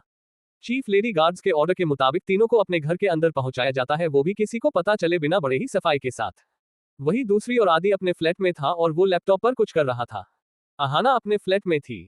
तभी आदि के फोन पर एक मैसेज आता है। मैसेज की रिंग से आदि का ध्यान अपने काम से हटकर फोन पर चला जाता है। वो मैसेज देखता है तो उसमें वर्क इज डन का मैसेज आया हुआ था। वो पढ़कर आदि एक चेहरे पर मिस्टीरियस स्माइल आ जाती है और वो वापस अपना काम करने लगता है। वही दूसरी और विक्रम के पीछे आदि का आदमी पड़ा था, वो हर एक पल की डिटेल्स आदि तक पहुंचा रहा था। वही विक्रम एक विला में बड़े आराम से सोफे पर बैठा था। वहां काफी सर्वेंट काम भी कर रहे थे। तभी उस विला के बाहर ढेर सारी कार रुकने की आवाज आती है। उस आवाज को सुनकर विक्रम के चेहरे पर डेविल स्माइल आ जाती है। विक्रम जैसे ही सोफे से खड़ा हुआ तभी हाल में उसी की उम्र का पर चेहरे से ही बहुत ज्यादा खतरनाक दिखने वाला इंसान इंटर करता है। उसके चेहरे पर बड़ी हुई बियर्ड थी और बाल भी काफी लंबे थे, जिसको पीछे से एक चोटी बनाई हुई थी। उसको देखकर ही भला भला इंसान डरने लग जाए, उसका ऑरा ही बहुत ज्यादा खतरनाक था। विक्रम उसको देखकर स्माइल करते हुए उसके पास जाकर सीधे उसके गले लग जाता है। वो आदमी भी विक्रम को मुस्कुराते हुए गले लग जाता है। वो आदमी विक्रम से बोला, कैसे हैं मेरे भाई, काफी वक्त बाद मिल रहे हैं। विक्रम, कुछ ठीक नहीं है, इसलिए तो तुम्हें यहाँ बुलाया है, चलो बैठकर बात करते हैं। ये विला उसी आदमी का था जो अभी आया था और विक्रम उसे मिलने के लिए ही उसके विला में आया था। वही विला से थोड़ी दूर आदि का आदमी आदि को इन्फॉर्म करता है। क्योंकि वो आदमी काफी हैरान था, उसे यकीन नहीं हो रहा था कि जिस आदमी को विक्रम मिलने आया है वो उसे कैसे जानता है। CH26 रणजीत अरोरा और प्रिया का सच आया समर्थ के सामने। उद्धरण चिन्ह। सॉरी गाइस, आज मैं चैप्टर रीचेक किए बिना दे रही हूँ, कल से आपको अच्छे से चैप्टर मिलेंगे। वही दूसरी और विक्रम के पीछे आदि का आदमी पड़ा था, वो हर एक पल की डिटेल्स आदि तक पहुंचा रहा था। वही विक्रम एक विला में बड़े आराम से सोफे पर बैठा था। वहां काफी सर्वेंट काम भी कर रहे थे। तभी उस विला के बाहर ढेर सारी कार रुकने की आवाज आती है। उस आवाज को सुनकर विक्रम के चेहरे पर डेविल स्माइल आ जाती है। विक्रम जैसे ही सोफे से खड़ा हुआ तभी हाल में उसी की उम्र का पर चेहरे से ही बहुत ज्यादा खतरनाक दिखने वाला इंसान इंटर करता है। उसके चेहरे पर बड़ी हुई बियर्ड थी और बाल भी काफी लंबे थे, जिसको पीछे से एक चोटी बनाई हुई थी। उसको देखकर ही भला भला इंसान डरने लग जाए, उसका ऑरा ही बहुत ज्यादा खतरनाक था। विक्रम उसको देखकर स्माइल करते हुए उसके पास जाकर सीधे उसके गले लग जाता है। वो आदमी भी विक्रम को मुस्कुराते हुए गले लग जाता है। वो आदमी विक्रम से बोला, कैसे हैं मेरे भाई, काफी वक्त बाद मिल रहे हैं।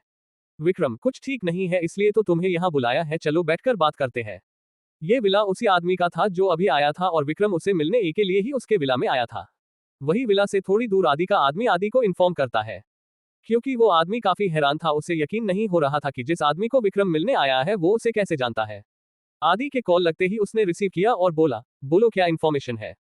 वो आदमी, बॉस विक्रम उससे मिलने आया है, वो उसके विला में ही है। आदि कॉन्फ्यूज होते हुए, क्लियर बोलो किससे। वो आदमी, रणजीत अरोरा के विला में विक्रम है और रणजीत अरोरा दिल्ली से अभी आया है, लगता है वो लोग कुछ बड़ा प्लान करने वाले हैं। ये सुनकर आदि की इन्हें हैरानी से बड़ी हो जाती है। वो उस आमदी से, तुम जल्दी से वहां से निकलो, उसे पता नहीं चलाना चाहिए कि तुम उसका पीछा कर रहे हो। वो आदमी, ओके बॉस। आदि कॉल कट करके खुद से, आखिर वो उसे कैसे जानता है, क्या रिश्ता है दोनों का। मुझे कुछ करना होगा वरना सारे प्लान में पानी फेर जाएगा। अभी आदि के चेहरे पर कभी न दिखने वाला डर था जो रणजीत के नाम से ही आया था। आदि गुस्से से खुद से ही बोला, उस आदमी को मेरे बारे में कुछ पता नहीं चलन चाहिए, वरना वो साला कुछ भी कर सकता है। मुझे संभल कर काम करना होगा। अब तब उसने मुंबई में कदम रख ही दिया है तो मैं उसे जिंदा वापस नहीं जाने दूंगा। उसकी मौत मेरे हाथों ही लिखी है। इस दिन का वेट कर रहा था मैं। अब तुम तीनों साथ में होगे और मैं तुम तीनों को एक एक करके ऐसे मृगा की लोगों की रूह कांप जाएगी। ये बोलते हुए आदि के चेहरे पर खूनस पसर गया, उसकी आंखों में बदले की आग जल रही थी। वहीं दूसरी ओर समर्थ ने प्रिया को अपने फ्लैट में उले था। समर्थ ने एक फ्लैट चुपके से लिया हुआ था जिसके बारे में विक्रम या किसी को नहीं पता था सिवाय हाना और प्रिया के। जब भी समर्थ को प्रिया से कुछ काम होता है वो प्रिया को अपने फलते में ही बुला लेता था और समर्थ ने प्रिया से ये कहकर चुप करवाया था कि ये फ्लैट दोनों को पर्सनल स्पेस के लिए लिया है ताकि कोई उन दोनों को डिस्टर्ब न कर सके। और प्रिया भी उसकी बात मान गई थी, इसलिए उसने भी किसी को सारमथ के फ्लैट के बारे में नहीं बताया था। जब सारमथ का कॉल प्रिया को आया कि वो पर्सनल फ्लैट में आए तो प्रिया बहुत खुश हो गई थी, क्योंकि काफी वक्त बाद वो समर्थ के साथ टाइम बिता पाएगी। वही समर्थ बेचैनी सी इधर उधर घूम रहा था, उसके कानों में यही बात गूंज रही थी जो अहाना ने उसे कही थी। थोड़ी देर पहले समर्थ ने अहाना को कॉल किया था ये बताने के लिए कि उनके प्लान के हिसाब से वो प्रिया को अपने फ्लैट पर बुलाया है। तब अहाना ने उसे कहा था कि वो प्रिया के बारे में सीरियस होकर सोचे, क्योंकि अहाना को लगता था कि प्रिया का इन सबसे कोई लेना देना नहीं है, वो बेगुनाह है, उसे कोई तकलीफ नहीं होनी चाहिए इक्वल्स ये। और अहाना ने ये भी कहा था कि समर्थ प्रिया को दिल से अपनाए और उसे एक मौका दे, क्योंकि पर प्रिया सच्चे दिल से समर्थ से प्यार करती थी। वही समर्थ पके दिल में प्रिया के लिए कोई फीलिंग्स नहीं थी। अब आप ये सोच रहे होंगे कि अगर वो उसे प्यार नहीं करता तो उस रात दोनों एक बेड पर क्या कर रहे थे। तो वो मैं आपको बाद में बताऊंगी कि असलियत क्या है। समर्थ ये सोचकर परेशान था कि वो प्रिया से पाने दूर कैसे करे, जबकि वो प्रिया को पसंद ही नहीं करता। और वो ये भी सोच रहा था कि आखिर वो प्रिया से सच कैसे पता करे कि दोनों बाप बेटी के बीच कैसा रिश्ता है, नफरत का या फिर बाप बेटी का जैसा होता है वैसा। समर्थ यही सोच रहा था तब उसके घर की डोरबेल बजी। समर्थ ने एक गहरी सांस ली और डोर ओपन किया। जैसे कि सामने प्रिया ही थी। प्रिया ने समर्थ को गले लगा लिया और बोली, आई एम सो हैप्पी तुमने यहाँ मुझे बुलाया, तभी समझ गई कि तुम मेरे साथ वक्त बिताना चाहते हो। वे सभी हम कुछ दिनों से ठीक से मिल भी नहीं रहे हैं। समर्थ फिकी स्माइल के साथ प्रिया को अगल किया और बोला, बेबी कंट्रोल, चलो बैठकर कुछ खाते हैं, मैंने डिनर मांगवा लिया है, साथ ही आज वाइन भी पिएगे। ये सुनकर प्रिया बहुत खुश हो जाती है। प्रिया एक साफ दिल की इंसान थी। अपने पापा का इतना बड़ा नाम दौलत होने के बावजूद कभी उसने किसी भी बात का घमंड नहीं किया था। उसकी लाइफ में सिर्फ एक ही कमी थी, वो थी प्यार, जो उसको अपने परिवार से कभी नहीं मिला था। वो एक सच्चे इंसान के साथ रहना चाहती थी जो उसने बहुत प्यार करे, पर आज के जमाने में सच्चा प्यार पाना बहुत मुश्किल है। समर्थ को एक नजर देखते ही प्रिया को वो पसंद आ गया था, पर उसे ये नहीं पता था कि समर्थ बस उसे झूठा प्यार का वादा कर रहा था, जबकि वो उसे प्यार ही नहीं करता था। और प्रिया से समझ रही थी कि उसे अपने सच्चा प्यार मिल गया। जब प्रिया को समर्थ की सच्चाई पता चलेगी तब उसके साथ क्या होगा वो उसने सोचा भी नहीं था। वो वक्त ही बताएगा कि क्या होगा इन दोनों का। आप लोग भी कमेंट करके बताएं कि क्या कभी समर्थ के दिल में प्रिया को लेकर फीलिंग्स आएगी या फिर वो प्रिया का दिल तोड़कर उससे दूर चला जाएगा। कमेंट में जरूर बताना। अब चलते हैं कहानी में। समर्थ का वो फ्लैट बहुत ही बड़ा और आलसेहन था। उसमें 4 रूम, एक हॉल, एक लिविंग हॉल और किचन था। एक रूम की बालकनी थी जो बहुत ज्यादा बड़ी थी। उसने काउच टेबल सब लगा हुआ था, छोटे छोटे पौधे भी थे जो उसकी सुंदरता बाधा रहे थे। वहां तबले को डेकोरेट किया हुआ था। एक तरीके से कहा जा सकता था कि कैंडल लाइट डिनर की तैयार की गई थी। प्रिया वो सब देखकर बहुत खुश हो गई। उसने समर्थ को फिर से गले लगा दिया। प्रिया का इतने छोटे सरप्राइज से खुश होते देख समर्थ के चेहरे पर भी एक स्माइल आ गई जो सच्ची थी और उसे इस बारे में पता भी नहीं था। प्रिया और समर्थ दोनों साथ में डिनर करते हैं। डिनर के साथ दोनों वाइन का भी मजा ले रहे थे। ऐसे में प्रिया ने खुशी के मरे बहुत ज्यादा ड्रिंक कर ली। जब समर्थ ने प्रिया को नशे में धके तो उसने अपना सर पीट लिया, क्योंकि वो यहाँ सब प्रिया के बारे में जन्म एक लुए आया और प्रिया तो नशे में जा चुकी थी। वो अब उसे पूछे तो भी कैसे पूछे। प्रिया जब खड़ी होती है तो वो नशे की वजह से लड़खड़ा जाती है।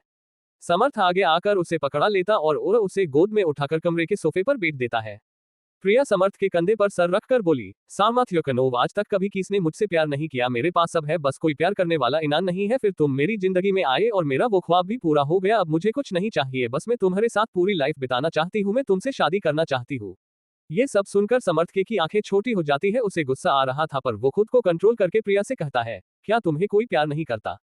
प्रिया नशे में ही अपना सर नामे हिलाकर बोली, तुम्हारे सिवा कोई मुझसे एपायर नहीं करता। मेरी फैमिली में बस एक डेड ही है, वो बस अपने बिजनेस के बारे में सोचते हैं। तुमने देखा ना कैसे उन्होंने बिजनेस के लिए हमारी शादी का डिसीजन लिया। वो तो अच्छा है कि हाँ, दोनों एक दूसरे को पसंद करते हैं। जब समर्थ ने देखा कि नशे में भी प्रिया सब सच बोल रही है तो उसने प्रिया से पूछा, तुम्हारे डेड तुमसे प्यार क्यों नहीं करते।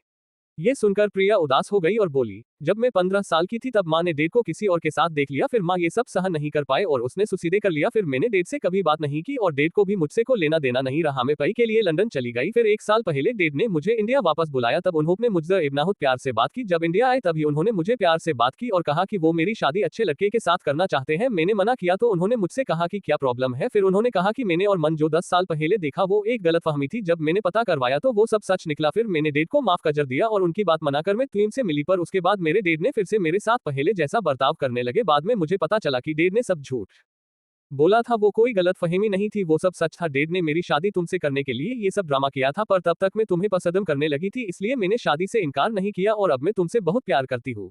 ये सब सुनकर समर्थ सदमे में चल गया कि प्रिया ने अपनी छोटी उम्र में ये सब देखा और कभी उसे वो पर प्यार ही नहीं मिला। ये सब सुनकर समर्थ को अपने अतिथि की याद आ गई जो इससे भी ज्यादा दर्दनाक था उसके लिए। जब फिर से प्रिया की आवाज नहीं आई तो समर्थ ने अपना सर नीचे करके धके तो प्रिया उसके कंधे पर सर रखकर सो गई थी। समर्थ ने उसे बेड पर लेटाया और खुद दूसरे कमरे में चला गया। वहीं दूसरी ओर अहाना के फ्लैट में आदि डिनर करने के लिए आया था। दोनों के बीच बॉन्ड काफी अच्छा बन गया था, पर दोनों की बातें बहुत कम होती थी, पर मन ही मन दोनों एक दूसरे से बात करते थे। ऐसे में अहाना इन बीते दिनों से आदि के साथ अच्छा लगता था, वो क्यों वो तो उसे भी नहीं पता था। दोनों डिनर कर रहे थे। आज अहाना आने डिनर में पनीर टिक्का मसाला पराठा वेग पुलाव बनाए थे। आदि आज पहली बार अहाना के खाने की तारीफ करते हुए बोला, तुम खाना काफी अच्छा बनती हो, मेरा दिन बन जाता है तुम्हारे हाथ का खाना खाने से। वो हल्की स्माइल करते हुए बोला थका, जिसको देखकर अहाना भी स्माइल करने लगती है। अहाना आदि से, हमें कल ऑफिस से छुट्टी लेनी पड़ेगी, हाफ डे की, कल कॉलेज में प्रोजेक्ट सबमिट करने ही, क्या तुम्हारा प्रोजेक्ट हो गया? आदि, हाँ सब कंप्लीट है, तुम्हारा? अहाना, हाँ सब हो गया। आदि, ठीक है, कल साथ में कॉलेज जाएंगे, उसके बाद ऑफिस। अहाना कुछ सोचकर, हम साथ में कॉलेज नहीं जा सकते। आदि को लगा शायद अहाना को उसके साथ जाने से प्रॉब्लम है, तो वो बोला, क्यों, मेरे साथ जाने में कोई प्रॉब्लम है? अहाना, अरे नहीं ऐसा नहीं है, वो अगर साथ में गए तो लोग तरह तरह की बातें करेंगे जो मुझे बिल्कुल पसंद नहीं है। आदि का खाना हो गया था, उसे अहाना की बात पसंद भी नहीं आई थी। वो अपलूक को बतान खाता टगा कि वो और अहाना दोनों दोस्त है, और यहाँ अहाना उसे कॉलेज एक साथ जाने से माना कर रही थी, जिसको सुन के आदि को अच्छा नहीं लगा। CH27 थप्पड़ और शोक। उद्धरण चिन्ह। ऐसे में अहाना इन बीते दिनों में आदि के साथ अच्छा लगता था, वो क्यों, वो तो उसे भी नहीं पता था। दोनों डिनर कर रहे थे। आज अहाना ने डिनर में पनीर टिक्का मसाला, पराठा, वेज पुलाव बनाए थे। आदि आज पहली बार अहाना के खाने की तारीफ करते हुए बोला, तुम खाना काफी अच्छा बनाती हो, मेरा दिन बन जाता है तुम्हारे हाथ का खाना खाने से। वो हल्की स्माइल करते हुए बोला था, जिसको देखकर अहाना भी स्माइल करने लगी। अहाना आदि से, हमें कल ऑफिस से छुट्टी लेनी पड़ेगी, हाफ डे की, कल कॉलेज में प्रोजेक्ट सबमिट करना है, क्या तुम्हारा प्रोजेक्ट हो गया? आदि, हाँ सब कंप्लीट है, तुम्हारा? अहाना, हाँ सब हो गया। आदि, ठीक है, कल साथ में कॉलेज जाएंगे, उसके बाद ऑफिस। अहाना कुछ सोचकर, हम साथ में कॉलेज नहीं जा सकते। आदि को लगा शायद अहाना को उसके साथ जाने से प्रॉब्लम है, तो वो बोला, क्यों, मेरे साथ जाने में कोई प्रॉब्लम है? अहाना, अरे नहीं ऐसा नहीं है, वो अगर साथ में गए तो लोग तरह तरह की बातें करेंगे जो मुझे बिल्कुल पसंद नहीं है। आदि का खाना हो गया था, उसे अहाना की बात पसंद भी नहीं आई थी। वो लोगों की बटन चाहता था कि वो और अहाना दोनों दोस्त है, और यहाँ अहाना उसे कॉलेज साथ जाने से मना कर रही थी, जो आदि को अच्छा नहीं लगा। आदि, लोगों की परवाह मत करो, सब तुम्हें अकेले देखकर तुम्हें बुली करते हैं, जो मुझे बिल्कुल पसंद नहीं है। तुम्हारे साथ रैगिंग होती है और तुम कुछ बोलती भी नहीं हो। ये सुनकर अहाना हैरानी से आदि को देखती और बोली, तुम्हें कैसे पता कि मेरी रैगिंग होती है और लोग मुझे बुली करते हैं? आदि कुछ नहीं बोला और उसके सवाल को इग्नोर करके वहां से खड़ा हो गया, क्योंकि उसका खाना हो गया था। वो हैंडवॉश करके सीधे अपने फ्लैट में चल गया। अहाना हैरानी से उसके हर एक मूव को वहां बैठे ही देखती रही। उसके जाने के बाद अहाना बोली, ये मुझे हमेशा दोस्त बोलता है, पर कभी मेरे सवालों का जवाब नहीं देता, आखिर उसके दिमाग में चल क्या रहा है? ये तो उसने मेरी 2 बार हेल्प की, इसलिए उससे दोस्ती की, वरना मैं कभी किसी को अपने करीब नहीं आने देती। ये बोलते हुए उसकी आंखों में उदासी छा गई। उसका मूड काफी उदास हो गया था। उसने सब साफ किया और हॉल में आकर बैठ गई। अपना फोन लिया और फोटो गैलरी में जाकर उसने एक फोटो देखी, जो किसी और की नहीं बल्कि अंश कपूर की थी, मिताली कपूर का बेटा अंश कपूर। उसकी फोटो देखते हुए उसकी आंखें नम हो गई और उसकी आंख से आंसू बहने लगे। खुद को कंट्रोल किया और अंश की फोटो देखते हुए बोली, तुम्हें खो देने के बाद अब मुझे डर लगता है कि मैं किसी को खो न दूं, इसलिए मैं किसी को अपने करीब नहीं आने देती। जो भी मेरे करीब आता है, दोस्त या फिर कोई रिश्तेदार, वो हमेशा मुझे छोड़कर चले जाते हैं, जैसे कि तुम्हारे सिवा कोई नहीं था मेरा। तुम्हें खो देने के बाद मुझे डर लगता है कि ऐसे ही किसी को करीब करके उसकी आदत लगाकर अगर उसे खो दिया तो अब मैं जी नहीं पाऊंगी। पर क्या करूं, अब धीरे धीरे आदि मेरे करीब आता जा रहा है, वो मुझे प्रोटेक्ट करता है, मेरा ख्याल रखता है, मैं नहीं चाहती कि वो भी मुझसे दूर जाए। उसने खुद को संभाला और फोन को बंद करके रूम में आकर वही टेबल पर रख दिया। वो बालकनी में जाकर वहां लगे झूले पर बैठ गई। अपनी आंखें बंद करके अपने पुराने पल याद करने लगी, जब वो और अंश पहली बार मिले थे। वो आगे कुछ सोचती उससे पहले ही रूम में पड़ा उसका फोन रिंग करने लगा। अहाना ने अपनी आंखें खोली पर रूम में नहीं गई। उसने ऐसे ही फोन बजाने दिया। उसका मन नहीं था कि वो अभी किसी से भी बात करे। वही समर्थ कब से अहाना को कॉल किए जा रहा था, पर अहाना कॉल रिसीव नहीं कर रही थी। अहाना वही झूले पर बैठे ही सो जाती है। वही समर्थ कॉल करके थक गया और आखिर में वो भी बेड पर लेट गया। उसके मन में काफी सवाल उमड़ रहे थे कि वो प्रिया के साथ जो कर रहा है वो सही है क्या, क्योंकि प्रिया ने बहुत कुछ झेला था। वो अभी अकेले, ऐसे में सारमत एक बार फिर उसका दिल तोड़ता है तो क्या प्रिया ये सहन कर पाएगी? नेक्स्ट मॉर्निंग आदि पार्किंग में अहाना का वेट कर रहा था। तभी उसे अहाना आती हुई दिखी। आज अहाना ने रेड टॉप और ब्लैक डेनिम पहनता। उसने अपने बालों को खुले छोड़ दिए थे क्योंकि वो अभी गिले थे और अहाना को कॉलेज जाने के लिए लेट हो रहा था। आदि तो बस अहाना में खो ही गया। हर बार यही होता था, उसे अहाना हर रूप में पसंद आती थी, पर वो अपनी एंजल को याद करके अपने फीलिंग को कंट्रोल करता था, क्योंकि आदि अपनी एंजल से बहुत प्यार करता था। अहाना बाइक के पीछे बैठ गई, तब आदि अपने सेंस में आया। उसने बिना कुछ बोले बाइक स्टार्ट कर दिया और कॉलेज के अंदर जाकर रुकी। आज कोइंसिडेंस से आदि ने भी red T shirt, black jeans और ब्लैक जैकेट पहना था। दोनों एक परफेक्ट कपल लग रहे थे। कॉलेज का हर एक इंसान दोनों की ही हैरानी से देख रहे थे, क्योंकि दोनों साथ में चल रहे थे और दोनों ने एक जैसे कपड़े पहने थे। तो ऐसे में सबको शौक लगाना बनता है, क्योंकि अहाना कभी किसी को दोस्त नहीं बनती थी और कभी किसी को करीब नहीं आने देती थी। ऐसे में आदि भी बिल्कुल अहाना की तरह था। अलग बात ये थी कि जो भी उसके करीब जाता आदि उस पर गुस्सा करता, और आज अहाना बिल्कुल उसके साथ चल रही थी और आदि को कोई प्रॉब्लम नहीं हो रही थी। तभी दोनों के रास्ते में सनाया आ जाती है। सनाया आदि को पहले से ही पसंद करती थी, पर आदि के बारे में हर कोई अच्छे से जानता था, इसलिए कॉलेज के 2 हैंडसम लड़के को उसने अपना बॉयफ्रेंड बनाया। फिर भी सनाया अहाना के सामने कम खूबसूरत लगती थी। हना अपने सिंपल लुक में भी कहर ठा रही थी। हर लड़के की नजर उसकी खूबसूरती पर थी। सनाया के ऐसे रास्ता रोकने से आदि को गुस्सा आ गया। वो बोलने ही वाला था कि अहाना बोली, ऐसे बीच में क्यों खड़ी हो? सनाया, क्या तुम्हारा प्रोजेक्ट कंप्लीट हो गया? सनाया ने आज प्रोजेक्ट कंप्लीट नहीं किया था। उसने सोच लिया था कि वो अहाना का प्रोजेक्ट लेकर सबमिट कर देगी, पर आज उसे नहीं पता था कि उसका दिन खराब है। तभी वहां अक्षय आ गया। जब उसने अहाना को देखा तो वही ढहेर गया। आज अहाना बहुत ज्यादा खूबसूरत लग रही थी। अक्षय ने जब अहाना को पहली बार कॉलेज में देखा था तब से ही वो अहाना को पसंद करने लगा था, पर उसकी पावर और हाई क्लास के चलते उसने कभी अहाना से बात नहीं की। और आज जब उसने अहाना को देखा तो उसने मन ही मन ठान लिया कि कैसे भी करके वो अहाना को अपना बना कर ही रहेगा। अक्षय सनाया से बोला, क्या हुआ, तुमने इसे क्यों रोका है?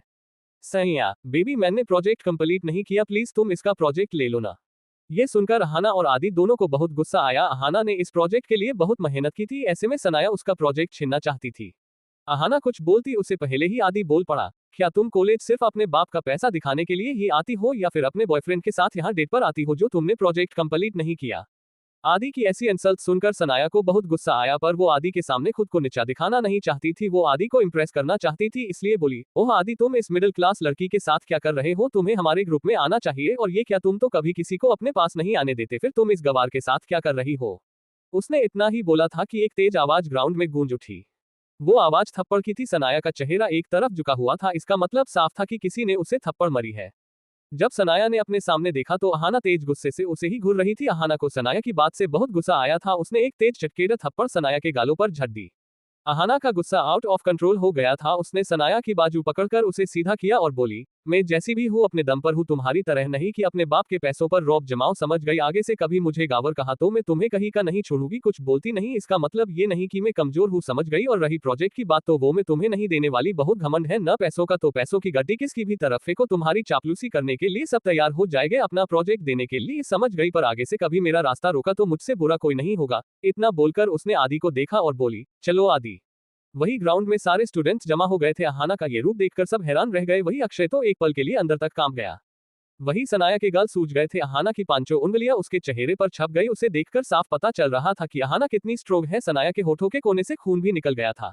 जो अहाना कभी किसी की तरह देखती नहीं थी, किसी से बात नहीं करती थी, उसने आज अपना एक अगल ही रूप सबको दिखा दिया। यहाँ तक कि आदि भी उसका ये रूप देखकर हैरान था। वही अहाना ने बहुत दिनों से अपने बदनामी सहन की थी, आज उसे हद ही हो गई। जब आदि उसका दोस्त है तो उसकी कैसे हिम्मत हुई उसे अपने से दूर करने की, इसलिए अहाना को बहुत गुस्सा आया था।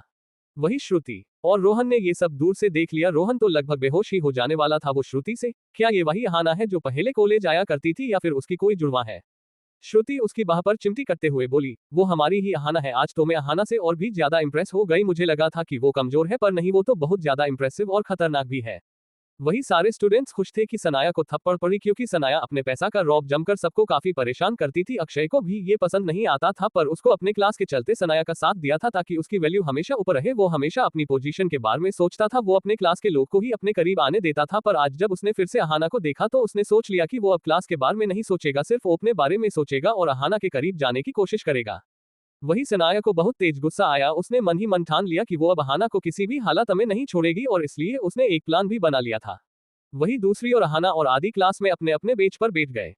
श्रुति भी अहाना के पास आकर बैठ गई, पर वो कुछ बोली नहीं। वो बहुत सारी बातें जानना चाहती थी, पर उसे लगा शायद अहाना अभी काफी गुस्से में है, इसलिए उसने अभी पूछना सही नहीं लगा। कौन है अहाना? और आदि ने क्यों की है अहाना से दोस्ती, जबकि वो किसी को अपने पास भी नहीं आने देता? और विक्रम किस माला की बता कर रहा है? कौन है वो शख्स जो दूर बैठा रीनो की बातें सुन रहा है? जानने के लिए पढ़ते रहिए आदि the mysterious man. CH28 institute में छुपा है एक राज। उद्धरण चिन्ह। वही श्रुति और रोहन ने ये सब दूर से देख लिया। रोहन तो लगभग बेहोश ही हो जाने वाला था। वो श्रुति से, क्या ये वही अहाना है जो पहले कॉलेज आया करती थी या फिर उसकी कोई जुड़वा है? श्रुति उसकी बाह पर चिमटी करते हुए बोली, वो हमारी ही अहाना है। आज तो मैं अहाना से और भी ज्यादा इंप्रेस हो गई। मुझे लगा था कि वो कमजोर है, पर नहीं, वो तो बहुत ज्यादा इंप्रेसिव और खतरनाक भी है। वही सारे स्टूडेंट्स खुश थे कि सनाया को थप्पड़ पड़ी, क्योंकि सनाया अपने पैसा का रौब जमकर सबको काफी परेशान करती थी। अक्षय को भी ये पसंद नहीं आता था, पर उसको अपने क्लास के चलते सनाया का साथ दिया था ताकि उसकी वैल्यू हमेशा ऊपर रहे। वो हमेशा अपनी पोजीशन के बारे में सोचता था। वो अपने क्लास के लोग को ही अपने करीब आने देता था, पर आज जब उसने फिर से अहाना को देखा तो उसने सोच लिया कि वो अब क्लास के बारे में नहीं सोचेगा, सिर्फ अपने बारे में सोचेगा और अहाना के करीब जाने की कोशिश करेगा। वही सनाया को बहुत तेज गुस्सा आया। उसने मन ही मन ठान लिया कि वो अब अहाना को किसी भी हालत में नहीं छोड़ेगी, और इसलिए उसने एक प्लान भी बना लिया था। वही दूसरी ओर अहाना और आदि क्लास में अपने अपने बेंच पर बैठ गए। श्रुति भी अहाना के पास आकर बैठ गई पर वो कुछ बोली नहीं। वो बहुत सारी बातें जानना चाहती थी पर उसे लगा शायद अहाना अभी काफी गुस्से में है, इसलिए उसने अभी पूछना सही नहीं लगा। वही दूसरी और विक्रम और रंजीत, साथ ही प्रिया के पापा विकास गुप्ता, तीनों अभी रंजीत के विला में बैठे थे। तीनों के चेहरे काफी सीरियस दिख रहे थे। साथ ही रंजीत ने अपने विला से सारे सर्वेंट को अपने सर्वेंट क्वार्टर में भेज दिया था। उससे ही पता चल रहा था कि तीनों की बातें कितनी सीक्रेट्स होने वाली थी। रंजीत विक्रम को देखकर, क्या बात है विक्रम, तुमने मुझे इतनी जल्दी यहाँ क्यों बुलाया? कल रात हमारी ठीक से बात नहीं हो पाई क्योंकि मेरी एक मीटिंग आ गई थी। विक्रम, अभी मामला शांत लग रहा है इसलिए मैंने सोचा कि हमारी जो डील अभी पेंडिंग पड़ी है उसे अब कर लेना चाहिए। विकास, क्या तुम श्योर हो इस बात के लिए? विक्रम, हाँ, अभी सबका ध्यान इंस्टीट्यूट पर है और साथ ही वीआर इंडस्ट्रीज पर भी, ऐसे में किसी को पता नहीं चलेगा। रंजीत, माल कहाँ है? विक्रम, वो सेफ है, बस कैसे भी करके इंस्टीट्यूट को अपने नाम करना होगा तभी हम माल निकाल पाएंगे। विकास हैरान होते हुए, इसका मतलब क्या माल इंस्टीट्यूट? वो आगे बोलता इससे पहले ही विक्रम ने कहा, हाँ, तुम जो सोच रहे हो वो सही है। ये सुनकर रंजीत और विकास दोनों हैरान रह गए, पर तीनों ये बात से बेखबर थे कि उन तीनों की बातें और कोई भी दूर बैठा सुन रहा है। विकास, पर हम उससे वहां से निकलेंगे कैसे? उद्धरण चिन्ह। विक्रम, पहले हमें कैसे भी इंस्टीट्यूट के स्टाफ को और स्टूडेंट्स को कहीं भेजना होगा तभी हम वहां से वो निकाल सकते हैं। रंजीत कुछ सोचते हुए बोला, क्या तुम्हें सच में पता है वो सब वही है? कहीं किसी ने उसे वहां से निकाल तो नहीं लिया? तुमने वहां सिक्योरिटी रखी है कि नहीं? विक्रम, हाँ, सब सेफ है, कुछ नहीं हुआ, किसी को भनक भी नहीं है, वो सब वही है। मैं मंथ में एक बार चेक करने जाता हूँ, उसकी सिक्योरिटी बहुत टाइट है इसलिए कोई वहां नहीं जा सकता। रंजीत, ठीक है, पहले हम डीलर से बात करते हैं, उसके बाद उसे वहां से कैसे निकालना है वो हम देखते हैं। तीनों को यही सही लगता है और फिर वो अपने काम पर चले जाते हैं।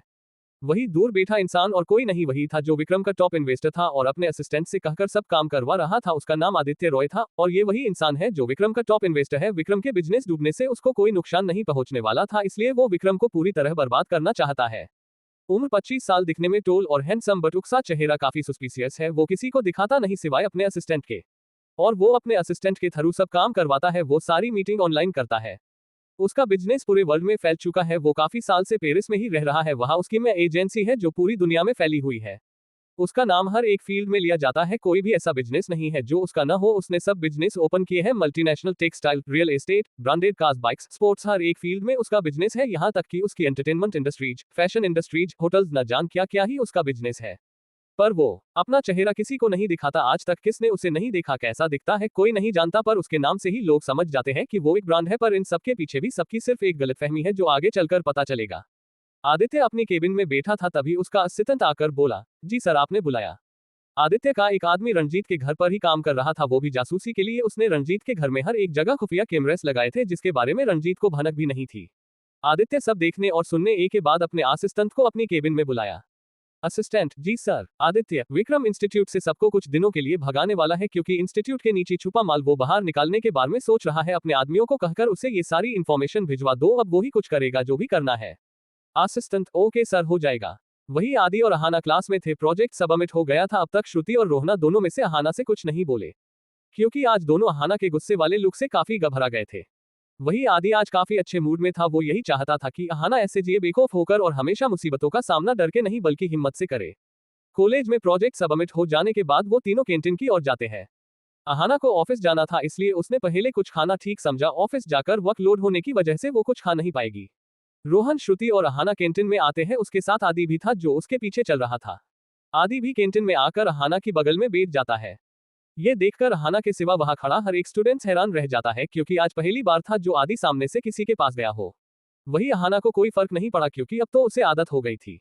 वही श्रुति और रोहन तो टेबल के पास खड़े बस आंखें फाड़े देख रहे थे। उन दोनों को ऐसे देखकर अहाना ने उसे कहा, तुम दोनों को क्या मुहूर्त निकलवाना पड़ेगा बैठने के लिए? अहाना की बात सुनकर दोनों संस में आते हैं।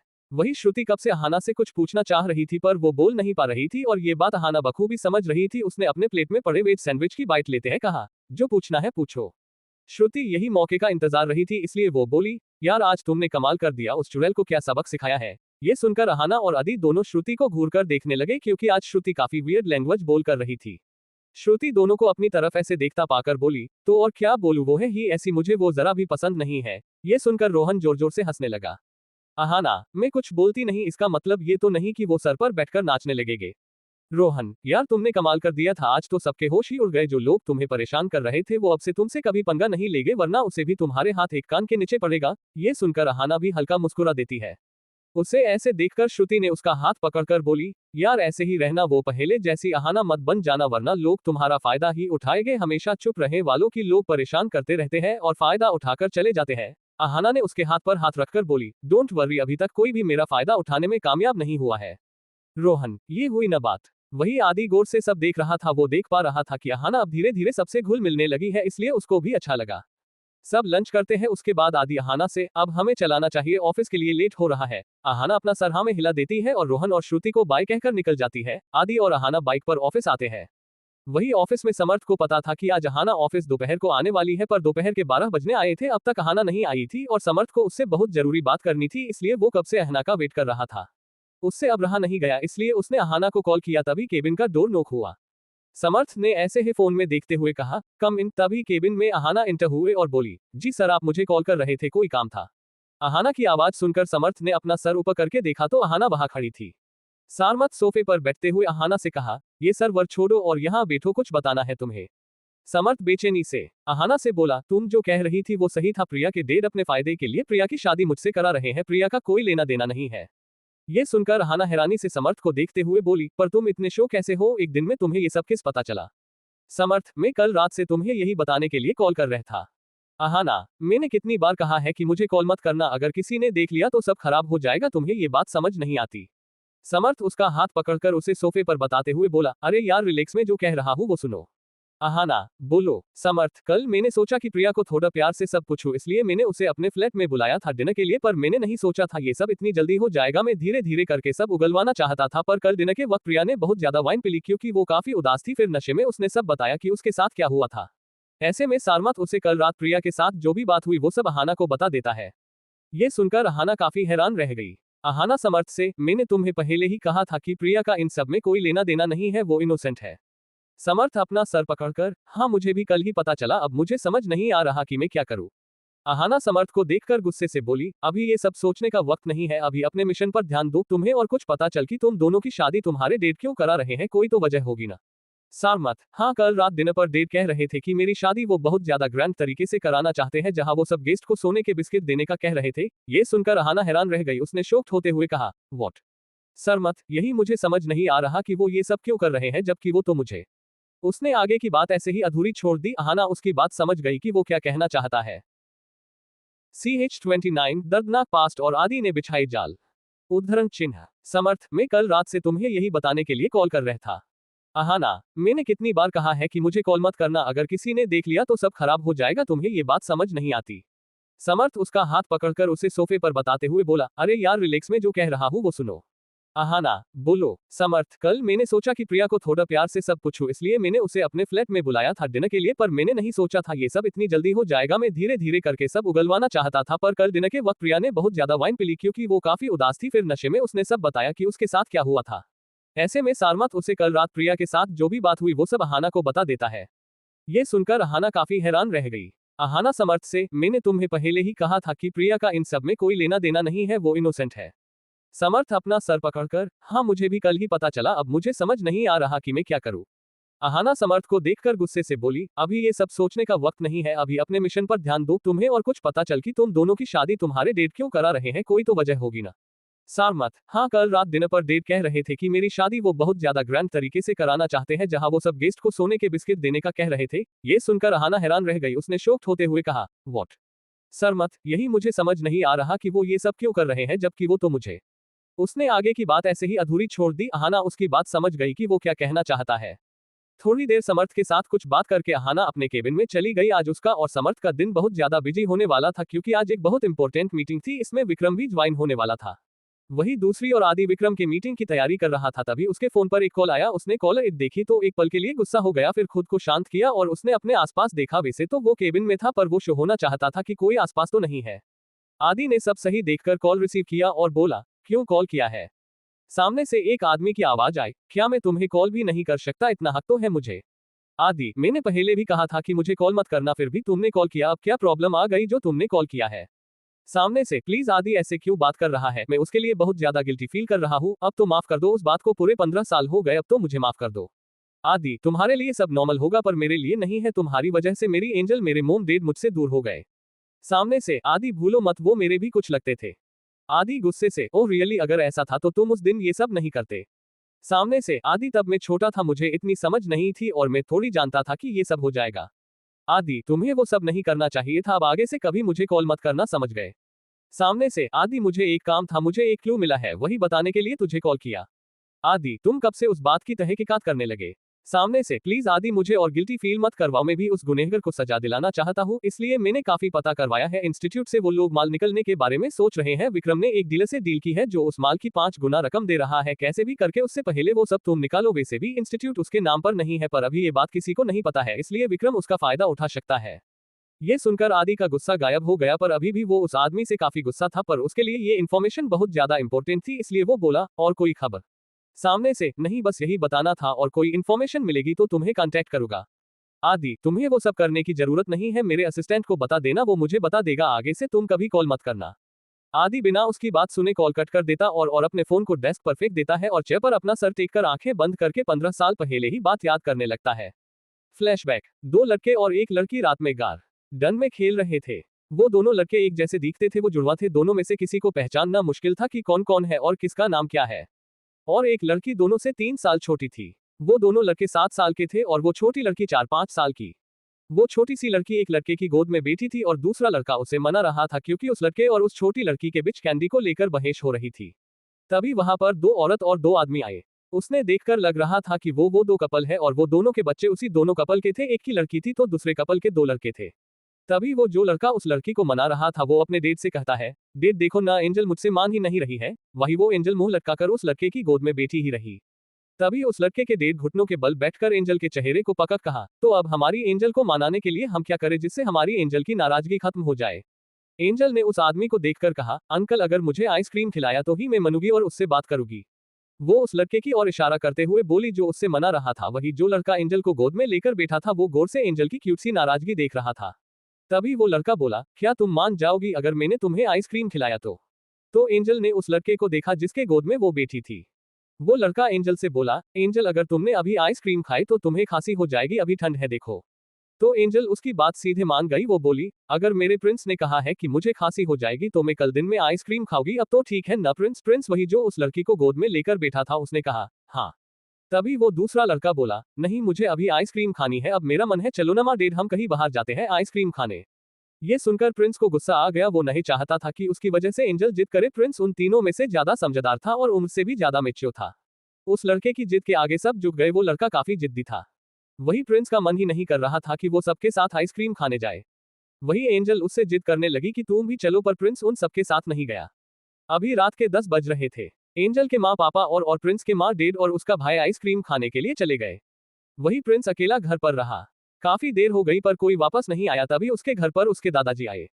दादाजी को अपने सामने इतने सालन बाद देखकर प्रिंस को काफी गुस्सा आया।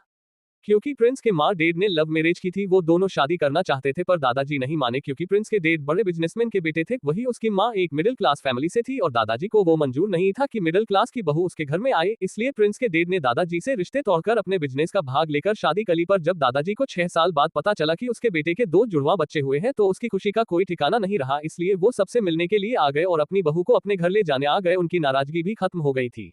पर कहते हैं ना, अगर हम किसी काम के लिए देर करते हैं तो कहीं वो काम अपने हाथ से चला न जाए, वही दादाजी के साथ हुआ था। प्रिंस ने जब अपने दादा को घर पर देखा तो वो उनसे बात करने के लिए आया। वैसे तो प्रिंस को सब पता था कि दादाजी ने क्या किया था, उसने अपने दादाजी का फोटो भी देखा था और वो काफी समझदार था, इसलिए उसको अपने दादाजी पर गुस्सा आ रहा था। वही वो दादाजी से कुछ बोलता उससे पहले ही उसके घर का इंटरकॉल बजा।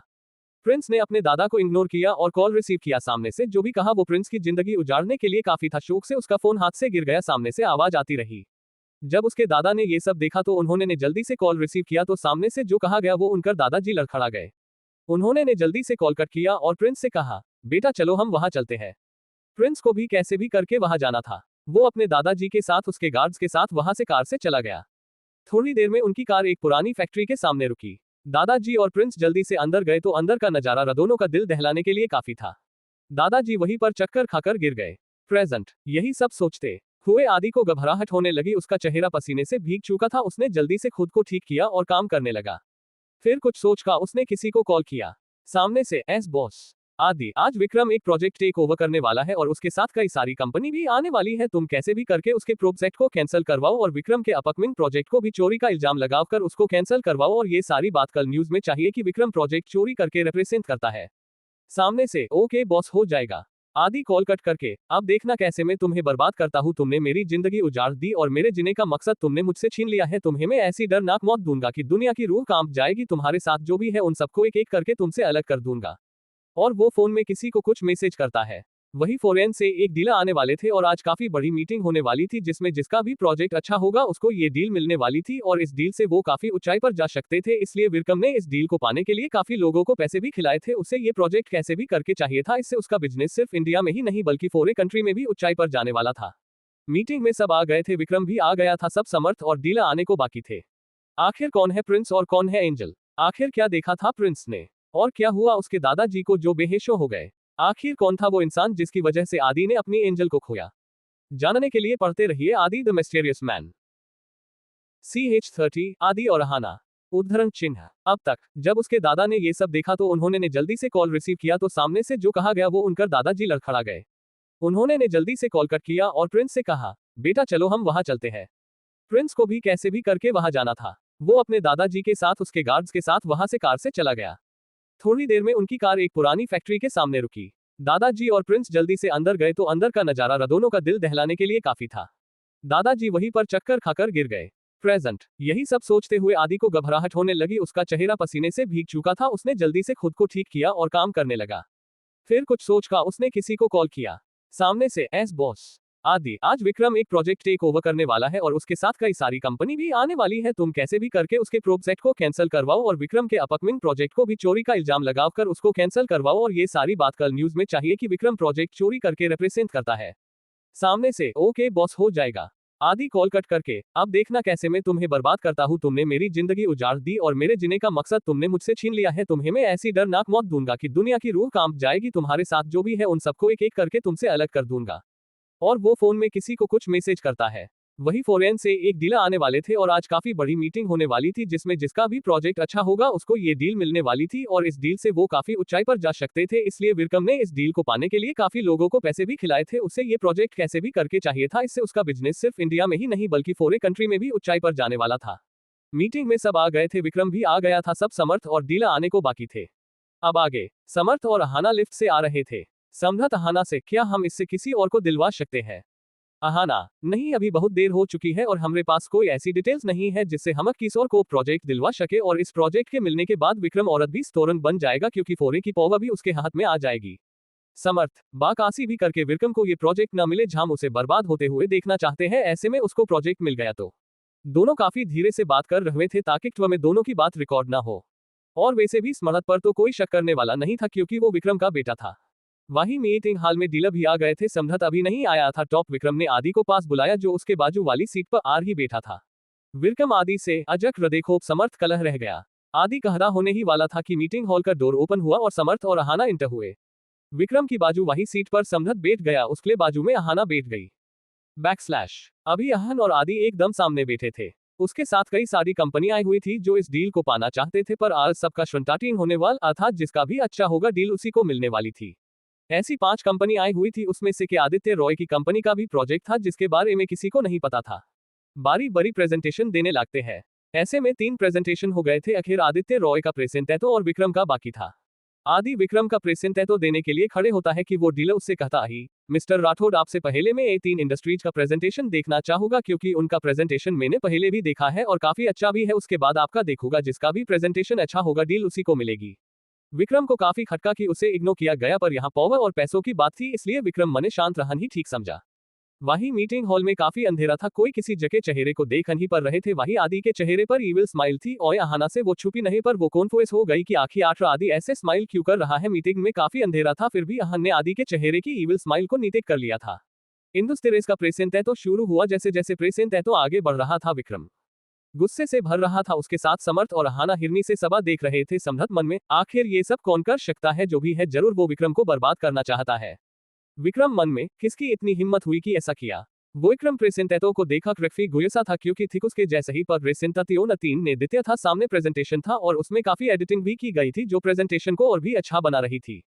आखिर में विक्रम का सबर जवाब दे गया। वो गुस्से से अपनी चेयर से उठा और अतीन के असियतन से कहा, ये क्या है, आपने मेरे प्रेजेंटेशन को चोरी किया है? हुबहू मेरे जैसा प्रेजेंटेशन कैसे हो सकता है? आपने मेरी प्रेजेंटेशन को चोरी किया है? ये सब सुनकर सब हैरान रह गए। आदि भी हिरन होने का नाटक आकार रहा था। वही समर्थ खड़े होकर बोल, ये सब क्या है? आप सब हमारे प्रोजेक्ट की कपटी कैसे कर सकते हैं?